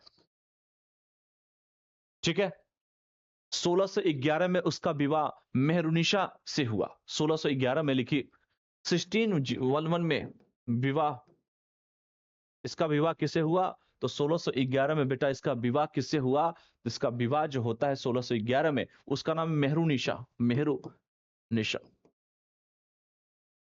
मेहरुनिशा से हुआ। शेर अफगानी की विधवा थी ये, शेर अफगानी की विधवा, लिखिए शेर अफगानी की विधवा, इससे शादी कर लेता है और उसे नूरजहां की उपाधि प्रदान की। इसे क्या नाम दिया, नूरजहां, नूरजहां की उपाधि, नूरजहां। सोचिए नूरजहां के पिता गयास बेग को एडमतौला की उपाधि दी। इनके पिता का नाम था गयास, नूरजहां के, नूरजहां के जो पिता है फादर, नूरजहां के फादर का नाम क्या था बेटा, नूरजहां के पिता का नाम था एतमादुद्दौला, एतमादुद्दौला। इनको एक उपाधि दिया अपने ससुर जी को, और क्या उपाधि दिया बेटा, ससुर को उपाधि दिया इसने, क्या दिया, चूंकि जो पिता थे गयास बेग बेसिकली नाम था, पिता गयास बेग, लिख लीजिए पिता गयास बेग, ये गयास बेग को एतमादुद्दौला की उपाधि दी। ठीक है, याद रखिएगा।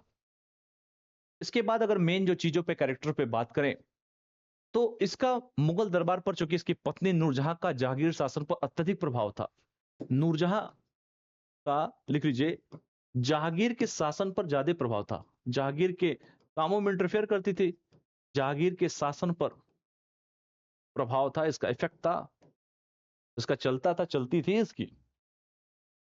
उसने फारसी स्थापत्य कला के प्रोत्साहन पर प्रदान किया। जो जहांगीर था वो फारसी, लिखिए फारसी, क्या फारसी, तो लिखिए कि इसने जो है फारसी स्थापत्य तथा कला को प्रोत्साहन, कला को बेटा इसने प्रोत्साहन दिया जहांगीर। पदशाह बेगम की उपाधि ग्रहण की इसने, पदशाह बेगम की उपाधि नूरजहां ने ग्रहण। ठीक है, याद रखिएगा, नूरजहां ने पस्सा बेगम की उपाधि ग्रहण की। ये सारी चीजें चूंकि आप सभी जानिएगा, मेन जो चीजें हैं जो कि जहांगीर के शासनकाल में विलियम हाकिंस भी आया था, ये सब चीजें आप सभी जानते हैं। और लास्ट में धीरे धीरे इसके बारे में, चूंकि मुगल चित्रकला जहांगीर के समय अपनी उच्च अवस्था में थी, ये भी कह सकते हैं कि मुगल चित्रकला जो थी, मुगल, लिख लीजिए, चित्रकला जहांगीर के समय, जहांगीर के समय उच्च अवस्था पर थी। लिखिए, उच्च अवस्था पर थी, स्ट्रीम लेवल पे थी बेटा। ठीक है, तो याद रखिएगा, उसने एल्बम तथा पोर्ट्रेट के निर्माण को भी महत्व दिया। तो ये नाम भी जो है बेसिकली जहांगीर के साथ ये चीजें जुड़ती है। अब एक करेक्टर जिसका नाम है बेटा शाहजहां, जहांगीर का बेटा आता है जिसका नाम है बेटा शाहजहां। तो हम बात करेंगे किसके ऊपर, हम बात करेंगे बेटा शाहजहां को लेके। ठीक है, कि शाहजहां ही ऐसा क्या काम किया, क्योंकि शाहजहां, मैंने कहा ना, ये सब के सब एक ऐसे करेक्टर हैं, जहांगीर हुआ, शाहजहां हुआ, जिसके बारे में आप सभी को जानना चाहिए। शाहजहां का बेटा औरंगजेब, उसके बारे में धीरे हम लोग पढ़ेंगे, लेकिन सबसे पहले हम शाहजहां, जो ताजमहल जिसने बनवाया, उस शाहजहां के बारे में हम लोग चर्चा कर लेते हैं। लिखिए, शाहजहां, शाहजहां, लिखिए, शाहजहां के बारे में, शाहजहां के बारे में क्या लिखेंगे बेटा, खुर्रम के नाम से, इसका नाम क्या था, खुर्रम। क्या नाम था बेटा, खुर्रम, का नाम था खुर्रम। उसका विवाह अर्जुमंद बानो बेगम से हुआ। इसका विवाह किससे हुआ, इसकी पत्नी का नाम क्या था बेटा, अर्जुमन बानो, अर्जुमन। लिखिए, इसकी पत्नी का नाम क्या था बेटा, इसकी पत्नी का नाम था अर्जुमंद, अर्जुमंद बानो बेगम। इसकी पत्नी का नाम था बेटा अर्जुमन बानो बेगम था। मुमताज महल के नाम से ये प्रसिद्ध हुई। ये किसके नाम से प्रसिद्ध, नाम से प्रसिद्ध हुई, तो मुमताज महल। किसके नाम से प्रसिद्ध हुई, तो मुमताज महल, मुमताज महल के नाम से प्रसिद्ध हुई। 1628 में इसने आगरा में सत्तासीन हुआ। ये शाहजहां 1628 में आगरा में सत्तासीन हुआ, आगरा में सत्तासीन हुआ। लिखिए, सत्ता पर बैठा, और सत्ता और बुंदेला सरदार को विद्रोह भी किया इसने। इसने नौरोज उत्सव के आयोजन को प्रभावी बनाया। जहांगीर, शाहजहां सॉरी, नौरोज उत्सव, नौरोज उत्सव को क्या किया बेटा, प्रभावी बनाया। ननिहाल था, चूंकि राजस्थान पैसा बहुत था, गोल्डन पीरियड कहलाता है। और मुमताज महल की मृत्यु के बाद, चूंकि मुमताज महल इसकी पत्नी थी बेटा, जहांगीर, इसकी शाहजहां की। लिखिए, मुमताज महल, ताजमहल की, मुमताज महल कौन थी, जो पत्नी थी, इनकी पत्नी मुमताज महल थी। और पत्नी की जब मृत्यु हो जाती है बेटा, तो मृत्यु बुहरानपुर में होती है। मृत्यु कहां होती है, बुहरानपुर में, बुहरानपुर में। और जब बेटा मृत्यु बुहरानपुर एक जगह पे हो जाती है, जैसे बाद में आगरा में दफनाया गया, बुरहानपुर से जो है आगरा में इसे बाद में दफनाया गया, आगरा में दफनाया गया, दफनाया गया। और जो बेटा जानते हो कि जब आगरा में दफनाया गया, ताजमहल के भीतर उसकी कब्र है। और आगरा में जहां दफनाया गया, उसकी ताजमहल के भीतर, लिख लीजिए, ताजमहल के भीतर क्या है, तो ताजमहल के भीतर कब्र है। लिख लीजिए कि ताजमहल के भीतर सर इसकी कब्र है। शाहजहां की पुत्री जहांआरा आगरा के किले में पिता के साथ जो है, आप जानते हैं कि शाहजहां की जो पुत्री थी जहांआरा, आगरा के किले में पिता के साथ क्या थी, कैद रही थी। लिखिए, शाहजहां की पुत्री का नाम जहांआरा। लिखिए, शाहजहां की, लिखिए कि बेटा शाहजहां की पुत्री क्या नाम था बेटा, जहांआरा। शाहजहां की पुत्री थी जहांआरा। और ये दोनों के दोनों कहां कैद थे बेटा, पिता के साथ कैद में रही, पिता के साथ, लिखिए, कैद में रही। सत्ता की लड़ाई है, कैद में रही। ये सत्ता की लड़ाई आज से नहीं चल रही है बेटा, इतिहास गवाह है। जहांआरा की मृत्यु 1681 में हुई है। जो जहांआरा है, इसकी जो मृत्यु होती है 1681 में, 1681 में, 1681 में होती है। उसे दिल्ली में निजामुद्दीन औलिया की दरगाह के निकट दफनाया गया। और जहांआरा को याद रखिएगा, दिल्ली के निकट निजामुद्दीन, निजामुद्दीन स्टेशन भी है बेटा, निजामुद्दीन औलिया, लिखिए, के दरबार के निकट, के दरबार के निकट, औलिया के दरबार के निकट क्या किया गया बेटा? इसके निकट दफनाया गया, दफनाया गया। सभी को क्लियर है? याद रखिएगा। इसने कौन कौन से रिफॉर्म किए, इसके सुधार कौन कौन से किए, क्योंकि सुधार जानना बहुत इंपॉर्टेंट होता है किसी शासक का। तो लिखिए सुधार, रिफॉर्म। क्या क्या रिफॉर्म इसने किए शाहजहां ने? तो लिख सकते हैं सर कि मनसबदारी व्यवस्था में महाना वेतन की प्रणाली आरंभ की। देखिए मनसबदारी, मनसबदारी व्यवस्था। तो मनसबदारी इसने व्यवस्था में क्या किया बेटा? इसने जो मनसबदारी व्यवस्था थी उस व्यवस्था में महाना वेतन प्रणाली की आरंभ किया। महाना वेतन प्रणाली, प्रणाली लिखिए, महाना वेतन प्रणाली आरंभ किया। महाना वेतन प्रणाली इसने आरंभ किया। उसने हासिल यानी कि प्राप्त राजस्व, इसने जो है हासिल, हासिल का मतलब क्या होता है बेटा? प्राप्त राजस्व। लिखिए प्राप्त राजस्व, हासिल का मतलब होता है बेटा प्राप्त राजस्व। तथा जमा, लिखिए हासिल तथा जमा। जमा का मतलब क्या होता है बेटा? जमा का मतलब यहां पर जो अनुमानित आय, लिखिए अनुमानित आय, अनुमानित आय। क्या किया इसने? हासिल तथा जमा के बीच के अंतर को समाप्त करने के लिए, लिखिए कि बीच के अंतर को समाप्त करने के लिए, लिखिए समाप्त करने के लिए, बीच के अंतर को बेटा समाप्त करने के लिए इसने क्या किया? इसने समाप्त करने के लिए जो है इसे लागू किया। लिखिए लागू किया, लागू किया ये भी कह सकते हैं। इसके बाद चूंकि आगे चीजें कारवां चलती चली गई और आप सभी जानते हैं कि 1632 में हुगली नदी के किनारे से पुर्तगालियों को गिरफ्तार किया और उपद्रव हुआ। ये सब चीजें आप सभी भली भांति जानते होंगे।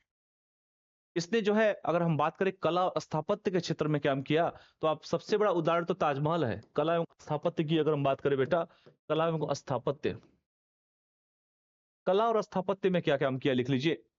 तो शाहजहां के शासनकाल में मुगल स्थापत्य अपनी ऊंचाई पर था। मुगल स्थापत्य जो है अपनी एक्सट्रीम लेवल पे था। स्थापत्य, जो मुगल स्थापत्य क्या था बेटा? अपने टॉप लेवल पे था शाहजहां के समय। और कह सकते हैं ताजमहल का निर्माण सफेद संगमरमर से किया गया। मकराना ताजमहल लाया गया वहीं से संगमरमर। ताजमहल का निर्माण सफेद संगमरमर से हुआ। सफेद लिख लो, संगमरमर से हुआ, मरमर से हुआ। ताजमहल का निर्माण सफेद बेटा संगमरमर से हुआ, यह भी लिख लीजिए। और शाहजहानाबाद चूंकि शहर की स्थापना इसने किया। शाहजहानाबाद शहर की स्थापना, शाहजहानाबाद लिख लीजिए बेटा शहर की स्थापना, लिख लो बेटा शाहजहानाबाद शहर की स्थापना इसने किया। लाल किला, चांदनी चौक तथा जामा मस्जिद निर्माण की गई। लिखिए लाल किला, लाल किला, चांदनी चौक, जो चांदनी चौक दिखता है ना लाल किला के सामने दिल्ली में, और जामा मस्जिद देखा ही होगा अगर आप लोगों ने, वही बगल में ही है जामा मस्जिद। तो लाल किला हुआ चाहे चांदनी चौक हुआ चाहे जामा मस्जिद की अगर बात करें, इसने निर्मित की गई। लिखिए निर्मित की गई, निर्मित की गई।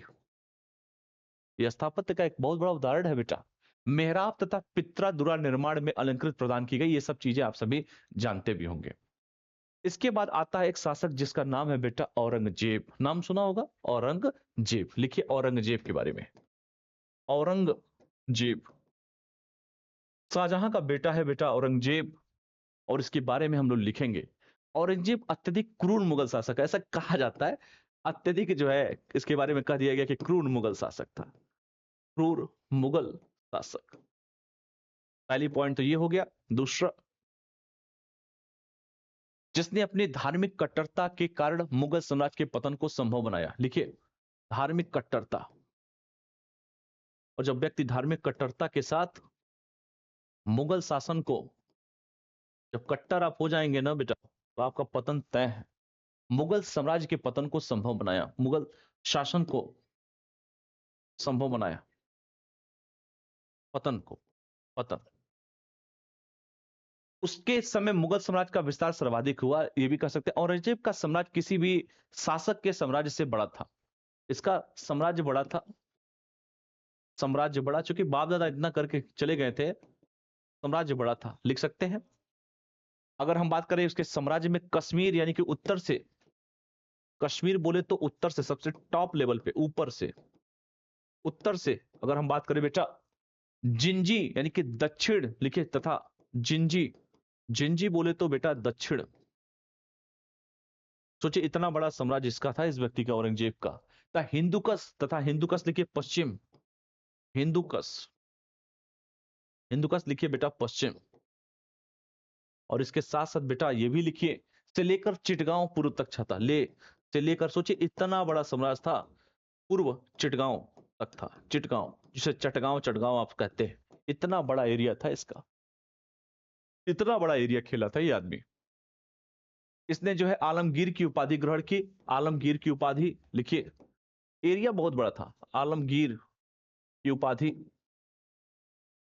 ग्रहण लिखिए, आलमगीर की उपाधि बेटा इसने ग्रहण किया। ठीक है। जिंदा पीर यानी कि जीवित साधु शाही, जिंदा पीर अपने आप को कहता था, क्या कहता था बेटा? जिंदा पीर, जिंदा, ये जो व्यक्ति था ये अपने आप को जिंदा पीर कहता था, जिंदा पीर। जिंदा पीर का मतलब क्या है बेटा? जीवित साधु लिखिए, जीवित साधु। जिंदा पीर का मतलब जीवित साधु। शाही दरवेश लिखिए, शाही दरवेश। शाही दरवेश का मतलब यहां पर क्या है बेटा?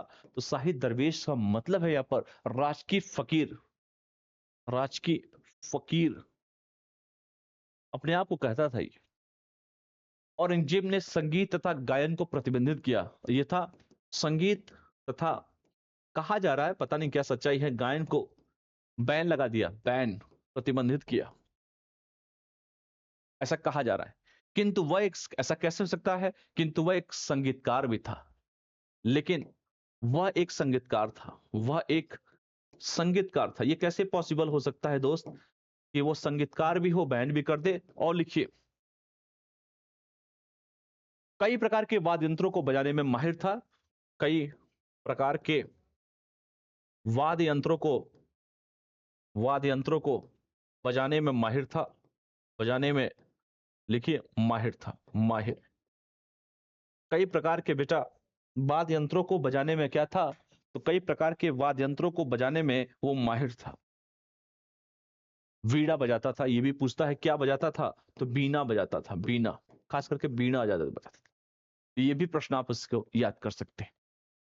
अगर इसके सैन्य अभियान के बारे में हम चर्चा करें बेटा, तो लिखिए सैन्य अभियान, औरंगजेब का जो सैन्य अभियान है, लिखिए सैन्य अभियान। क्या क्या लिख सकते हैं इसके सैन्य अभियान में? तो पूर्वोत्तर क्षेत्र की अगर बात करें, चूंकि एरिया बड़ा था, लिखिए पूर्वोत्तर क्षेत्र, पूर्वोत्तर लिखिए पूर्वोत्तर क्षेत्र। पूर्वोत्तर क्षेत्र में अगर हम पूछे तो कह सकते हैं सर कि 1662 में मीर जुमा ने, 1662 में मीर जुमा ने क्या किया? मीर जुमा ने बेटा, तो मीर जुमा ने अहोम शासक असम के साथ संघर्ष किया, अहोम शासक असम के साथ संघर्ष, के साथ लिख लो बेटा संघर्ष, लिख लो ये सारी चीजें। चूंकि और भी सैन्य अभियान इसने किया, दक्कन अभियान किया, ठीक है, याद रखिएगा, इसने दक्कन का भी अभियान किया, लिख लो बेटा, इसने दक्कन अभियान भी किया, आप सभी जानते हैं। इसने जो है दक्कन अभियान में पहला चरण शिवाजी की ओर से चुनौतियां का सामना किया इसने, शिवाजी की ओर से, शिवाजी की ओर से चुनौतियों का सामना किया, लिखिए चुनौतियों का सामना किया, चुनौतियों का बेटा सामना किया शिवाजी की ओर से। ठीक है, तो याद रखिएगा 1657 आते थे, याद रखिएगा 1657, 1657 वो साल बीदर तथा कल्याणी पर नियंत्रण स्थापित किया। बीदर, एक जगह है बीदर, तथा कल्याणी पर नियंत्रण स्थापित, देखिए नियंत्रण स्थापित।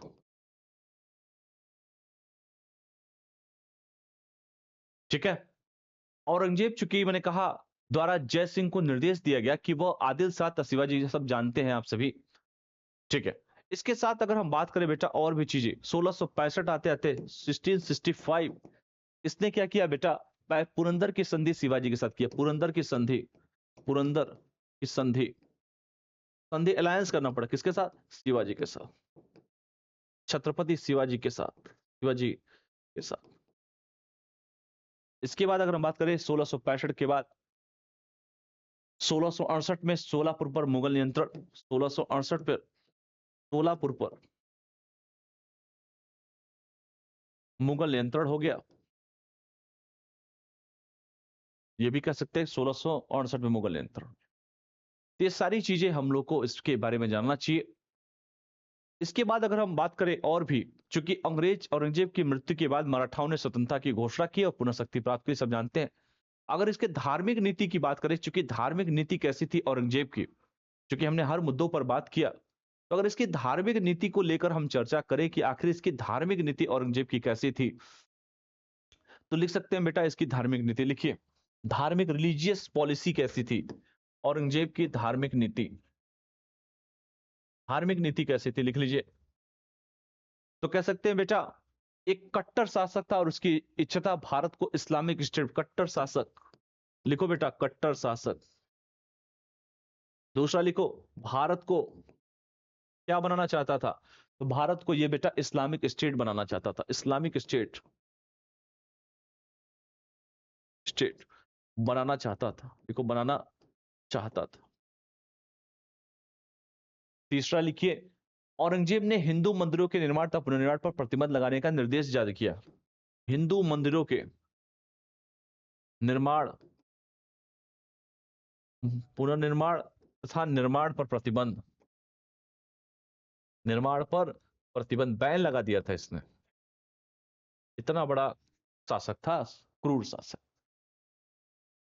ये सारी चीजें आप जानते हैं कि इसने जजिया तथा तीर्थ यात्रा कर को पुनः लागू किया। लिखिए, जजिया तथा तीर्थ यात्रा कर को पुनः लागू, तीर्थ यात्रा कर को पुनः लागू किया, पुनः लागू, पुनः लागू किया इसने। मुस्लिम संप्रदायों के प्रति असहिष्णु था। वो लिखिए, मुस्लिम संप्रदायों के प्रति, लिखिए मुस्लिम संप्रदायों के प्रति असहिष्णु था बेटा, असही, ठीक है, लिख सकते हैं, ठीक है। सिया संप्रदाय के प्रति घृणा के कारण ही वह दक्कन के मुस्लिम राज्यों को समाप्त करना चाहता था। लिखिए, यह जो औरंगजेब था, शिया, क्योंकि दो थे ना, सिया और सुन्नी, तो सिया के साथ इसका क्या था कि सिया संप्रदाय के प्रति घृणा के कारण, संप्रदाय के प्रति घृणा के कारण, लिखिए सिया संप्रदाय के प्रति घृणा के कारण जो है, आप सभी जानते हैं कि वह दक्कन के मुस्लिम राज्यों को, वह दक्कन के मुस्लिम, दक्कन के मुस्लिम राज्यों को क्या किया था बेटा? दक्कन के मुस्लिम राज्यों को जो है समाप्त करना चाहता था, राज्यों को समाप्त करना चाहता था।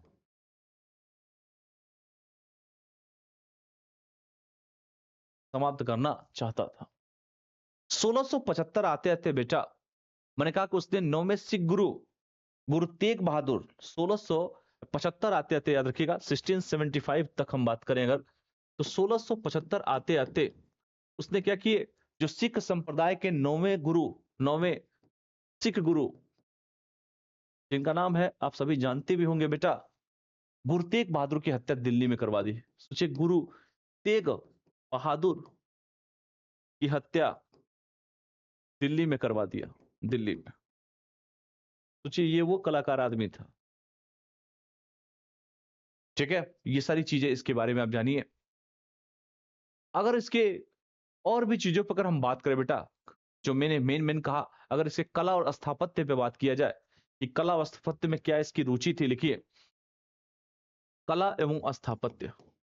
किसी को जानना हो तो कला के बारे में उसके जानिए, क्या रुचि है उसकी, उस शासक के। मोती मस्जिद का निर्माण दिल्ली के लाल किला में, दिल्ली के लाल किला में, किला में, लिखिए मोती मस्जिद का निर्माण दिल्ली के लाल किला में बेटा, मोती मस्जिद का निर्माण कराया इसने, लिख सकते हैं। लाहौर में बादशाही मस्जिद का निर्माण कराया, लिखिए लाहौर में बादशाही मस्जिद का निर्माण कराया।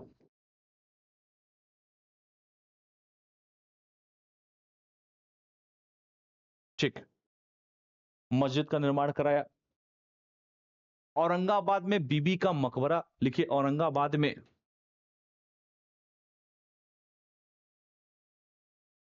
बीबी का मकबरा, इसके बारे में भी कह सकते हैं। ठीक है, सबसे इंपॉर्टेंट ताजमहल की अनुकृति है औरंगाबाद में। जो ताजमहल, ये जो औरंग बीबी का मकबरा है ना, ये ताजमहल के ही समान है। ताजमहल की कह सकते हैं बेटा, ताजमहल की क्या कर सकते हैं इसको, तो ताजमहल की जो है बेसिकली अगर हम कहें तो ये अनुकृति है, ये ताजमहल की अनुकृति है ये भी कह सकते हैं। ठीक है, तो ये सारी चीजें याद रखेगा। इसी में जो है दारा सिको, चूंकि आप सभी जानते हैं दारा सिको के बारे में, नहीं जानते तो मैं बता देता हूं। दारा सिको एक विद्वान व्यक्ति था। दारा सिको था, लिखो दारा सिको, ये क्या था बेटा, एक विद्वान व्यक्ति था। क्या था ये, एक विद्वान व्यक्ति था। लिखिए विद्वान व्यक्ति था, लिख लो बेटा दारा सिको एक विद्वान व्यक्ति था। उसने मज्जम उल महरीन, उसने जो है मज्जम, म आधा ज जम, उल, मज्जम उल क्या, तो मज्जम उल बहरीन, लिखिए बहरीन। और इसके साथ साथ बेटा और कौन, मज्जम उल बहरीन और सफिनल उल औलिया, सफनिल उल औलिया, सफनिल उल औलिया।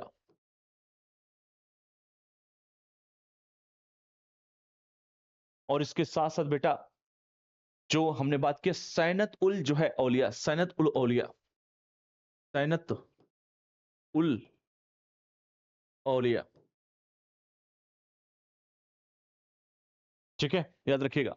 तथा हसनत उल अराफीन की रचना की, हसरत, हसनत उल अराफीन, अराफीन क्या किया बेटा, इसकी रचना की, अराफीन की रचना की।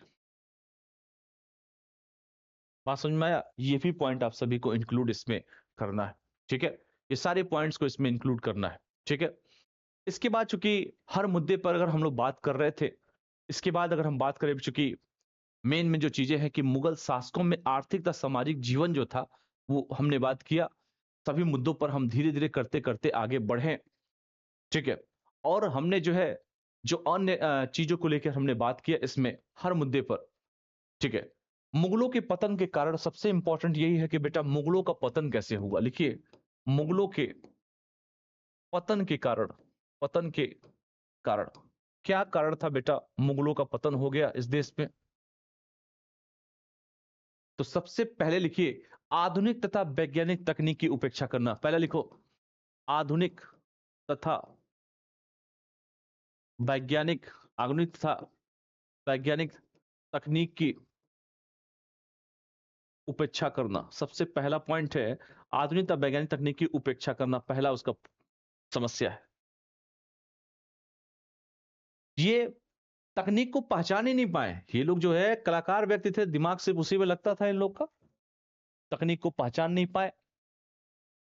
वह कृषि उद्योग सैन्य संचालन अगर कहें, चाहे वो कृषि हुआ, चाहे वो उद्योग हुआ, चाहे सैन्य संचालन हुआ। ठीक है बेटा, सैन्य संचालन हुआ, याद रखिएगा सैन्य संचालन हुआ। ठीक है, इत्यादि में पश्चिमी देशों की तुलना में अत्यधिक पिछड़े थे। पश्चिमी देशों की तुलना में क्या थे बेटा, तो पश्चिमी देशों की तुलना में ये पिछड़े थे। समझ लीजिए पश्चिमी देशों की तुलना में ये पिछड़े थे। ठीक है, याद रखिएगा। उन्होंने जो है सेना को आधुनिक बनाने तथा नौसैन्य बेड़े की स्थापना की ओर ध्यान ही नहीं दिया। इन्होंने सेना को आधुनिक नहीं बनाया, सेना को आधुनिक, भाई आधुनिक जमाने में आधुनिक बनाओ, आधुनिक नहीं बनाया। और सबसे बड़ी बात, जिसकी नौसेना मजबूत है वही ताकतवर है बेटा। नौसेना पे तो ध्यान ही नहीं दिए सब, नौसेना बेड़ों की स्थापना की ओर ध्यान ही नहीं दिया। लिखिए नौसेना बेड़े की स्थापना पर ध्यान नहीं दिया, ध्यान नहीं दिया। ठीक है बेटा, ये भी याद रखना है कि नौसेना बेड़े की स्थापना पर इन्होंने क्या दिया, ध्यान नहीं दिया।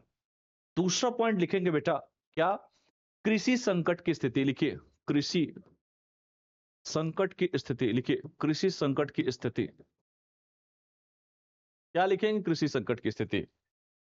मुगल साम्राज्य के पतन में कृषि संकट के प्रमुख कारण है, कृषि संकट प्रमुख कारण, कृषि संकट लिख लीजिए प्रमुख कारण। कैसे बेटा, कृषि संकट के प्रमुख कारण, भूमि राजस्व प्रणाली किसानों का शोषण करने वाली थी। लिखिए, जो भू राजस्व प्रणाली थी किसानों का शोषण करने वाली थी। ये क्या थी बेटा, किसानों का शोषण करने वाली, किसानों का शोषण करने वाली प्रणाली थी, शोषण करने वाली भूमि राजस्व प्रणाली किसानों का शोषण करने वाली बेटा प्रणाली थी, लिख लीजिए। ठीक है, किसानों का बेटा शोषण कराने वाली प्रणाली थी, और इसके प्रभाव में कई कृषि तथा अन्य जातियों के विद्रोह देखने को मिले। इसके प्रभाव से क्या हुआ, कई, इसके प्रभाव से लिखिए, इसके प्रभाव, यानी इसे लिखिए, ऐसे हटाइए, इसको इसको हटाइए पूरा, इसके प्रभाव से लिख लिया बेटा, इसके प्रभाव से हुआ क्या, तो इसके प्रभाव से लिखिए कि कई कृषि अन्य जातियों के विद्रोह देखने को मिले, कई कृषि अन्य जातियों के विद्रोह देखने को मिले, लिखिए विद्रोह देखने को मिले, विद्रोह बेटा देखने को मिले, जिसमें सतनामी जाट सब प्रमुख थे। जिसमें कौन कौन थे, सतनामी थे, जाट थे, सतनामी हुए, जाट थे, क्या थे ये, प्रमुख थे, प्रमुख थे। सतनामी थे, जाट थे बेटा, ये क्या थे, प्रमुख थे। दूसरा लिखिए, जो हमने कहा कि मनसब तथा जागीर व्यवस्था में अंतर्निहित समस्या, लिखिए मनसब, दूसरा है कि मनसब तथा जागीर, लिखिए बेटा मनसब तथा जागीर में अगर हम बात करें, व्यवस्था में अंतर्निहितता, व्यवस्था में अंतर्निहितता, अंतर्निहितता, क्या लिख सकते हैं, ये भी लिख सकते हैं कमजोर उत्तराधिकारी, लिख लीजिए कमजोर उत्तराधिकारी, लिख लीजिए उत्तराधिकारी, ये भी लिख लीजिए। ठीक है, तो ये सारी चीजें इनकी असफलता, औरंगजेब की नीतियां भी कुछ कुछ हद तक इसकी वैसे ही थी। लिखिए भाई, समय के साथ बदलो, औरंगजेब की नीतियां भी कह सकते हैं बेटा, औरंगजेब की जो पॉलिसी है वो भी उत्तरदायी थी। और क्या लिखोगे, विदेशी आक्रमण लिख लीजिए, विदेशी आक्रमण भी उत्तरदायी थे, विदेशी आक्रमण भी। और क्या लिखोगे बेटा, इसके बाद लिख सकते हैं हम ईस्ट इंडिया कंपनी का भारत में आगमन, लिखिए ईआईसी का भारत में आगमन भी हो गया था, आप सब जानते हैं, वो भी एक कारण था। ये इसके पतन के कारण थे बेटा। अगर आपसे कोई पूछे कि क्या था, तो बताइए कि सर इतने सब जो है, सब कुछ होने के बावजूद भी जो है, आखिर क्या ऐसा कारण था जो इसका जो है पतन का कारण बना। ठीक है, तो इन सभी मुद्दों को जो है गंभीरता से हम लोगों ने देखा, क्योंकि हमने बाबर से स्टार्ट किया, फिर हुमायूं, फिर शेरशाह सूरी, फिर उसके बाद हमने अकबर, उसके बाद जहांगीर, उसके बाद जो है शाहजहां, उसके बाद हमने औरंगजेब। इन सभी मुद्दों को जो है हमने क्या किया बेटा, हमने सभी पे बात किया। चूंकि मुगल शासन अपने आप में एक बहुत बड़ा शासन है बेटा, और एक से एक इसमें योद्धा आए, और सभी योद्धा के बारे में हमने धीरे धीरे करते करते इस पूरे योद्धा के बारे में हमने पढ़ा। ठीक है, तो इन सभी चीजों को याद रखिएगा, क्योंकि हमने सभी के बारे में हमने चर्चा किया। और इसके बाद जो है मेन जो चीजें हमारी हैं, जो मैंने कहा कि मेन जो अगर कहा जाए मुगल साम्राज्य का, तो इससे संबंधित अगर हम प्रश्नों को देखें, जो मुगल साम्राज्य के जो प्रश्न आपके पेपर में पूछे जाते हैं, तो चूंकि मैंने कहा कि पहले जो बाबर आया, बाबर के बाद बेटा मतलब उसका बेटा हुमायूं, हुमायूं का बेटा अकबर, अकबर का बेटा जहांगीर, ठीक है, अकबर का बेटा जहांगीर का बेटा शाहजहां, शाहजहां का बेटा जो है औरंगजेब। ये सारी चीजें हमारा चल रहा है। ठीक है, ये जो हमने सभी मुद्दों के बारे में बात किया, हमने मुगल के पीरियड्स को अच्छे से देखा, और मुगल साम्राज्य के बारे में अच्छे से देखा। तो इन सभी चीजों को आराम से याद रखिएगा, और चूंकि पेपर में जब भी क्वेश्चन आए बेटा, तो इन चीजों को याद रखिएगा। ठीक है, मुगल साम्राज्य का काफी इंपॉर्टेंट रहेगा। और सभी पे हमने बात किया, अकबर के बारे में बात किया, उसके बारे में बात किया, जो हमने जहांगीर के बारे में बात किया। तो आइए मुगल साम्राज्य से संबंधित प्रश्न कर लेते हैं। ठीक है बेटा, प्रश्न लिखिए इसमें। जो पहला प्रश्न है कि लिखिए, पहला प्रश्न लिखिए बेटा कि मुगलों के प्रशासनिक ढांचे के, लिखिए मुगलों के प्रशासनिक, क्या लिखेंगे बेटा, मुगलों के प्रशासनिक की अगर हम बात करें बेटा, ढांचे की प्रमुख व्यवस्था, ढांचे की प्रमुख बात करें अगर बेटा, प्रमुख विशेषताएं क्या थी, प्रमुख क्या थी बेटा, विशेषताएं क्या थी, प्रमुख विशेषताएं क्या थी, इसकी सफलता और विफलता का विश्लेषण करें, इसकी सफलता और विफलता का विश्लेषण करें, विश्लेषण करें, सफलता और विफलता का विश्लेषण करें। दूसरा है अकबर की प्रशासनिक नीतियों की तुलना, लिखिए अकबर के प्रशासनिक नीतियों की, लिखो बेटा अकबर के प्रशासनिक नीतियों की तुलना शेरशाह सूरी से करें, की तुलना, बड़े लोगे बड़े से तुलना करोगे ना, शेरशाह सूरी की नीतियों से करें, सूरी की नीतियों से करें, इसकी पॉलिसीज से करें बेटा, नीतियों से करें। दूसरा प्रश्न है, यह भी लिख लीजिए। तीसरा प्रश्न है कि मुगल कालीन जमींदारी व्यवस्था, लिखिए मुगल कालीन जमींदारी व्यवस्था, जमींदारी व्यवस्था, लिखिए मुगल कालीन बेटा जमींदारी व्यवस्था और उसकी विशेषताओं का विवेचन करें, और उसकी विशेषताओं का, विशेषताओं का विवेचन करें, विवेचना करें, विवेचना करें। ठीक है बेटा, ये भी प्रश्न लिख सकते हैं। उसके बाद लिखिए औरंगजेब की धार्मिक नीति, औरंगजेब, औरंग, लिखिए औरंगजेब की धार्मिक नीति, औरंगजेब की बेटा धार्मिक नीति का मूल्यांकन करें, नीति का मूल्यांकन करें।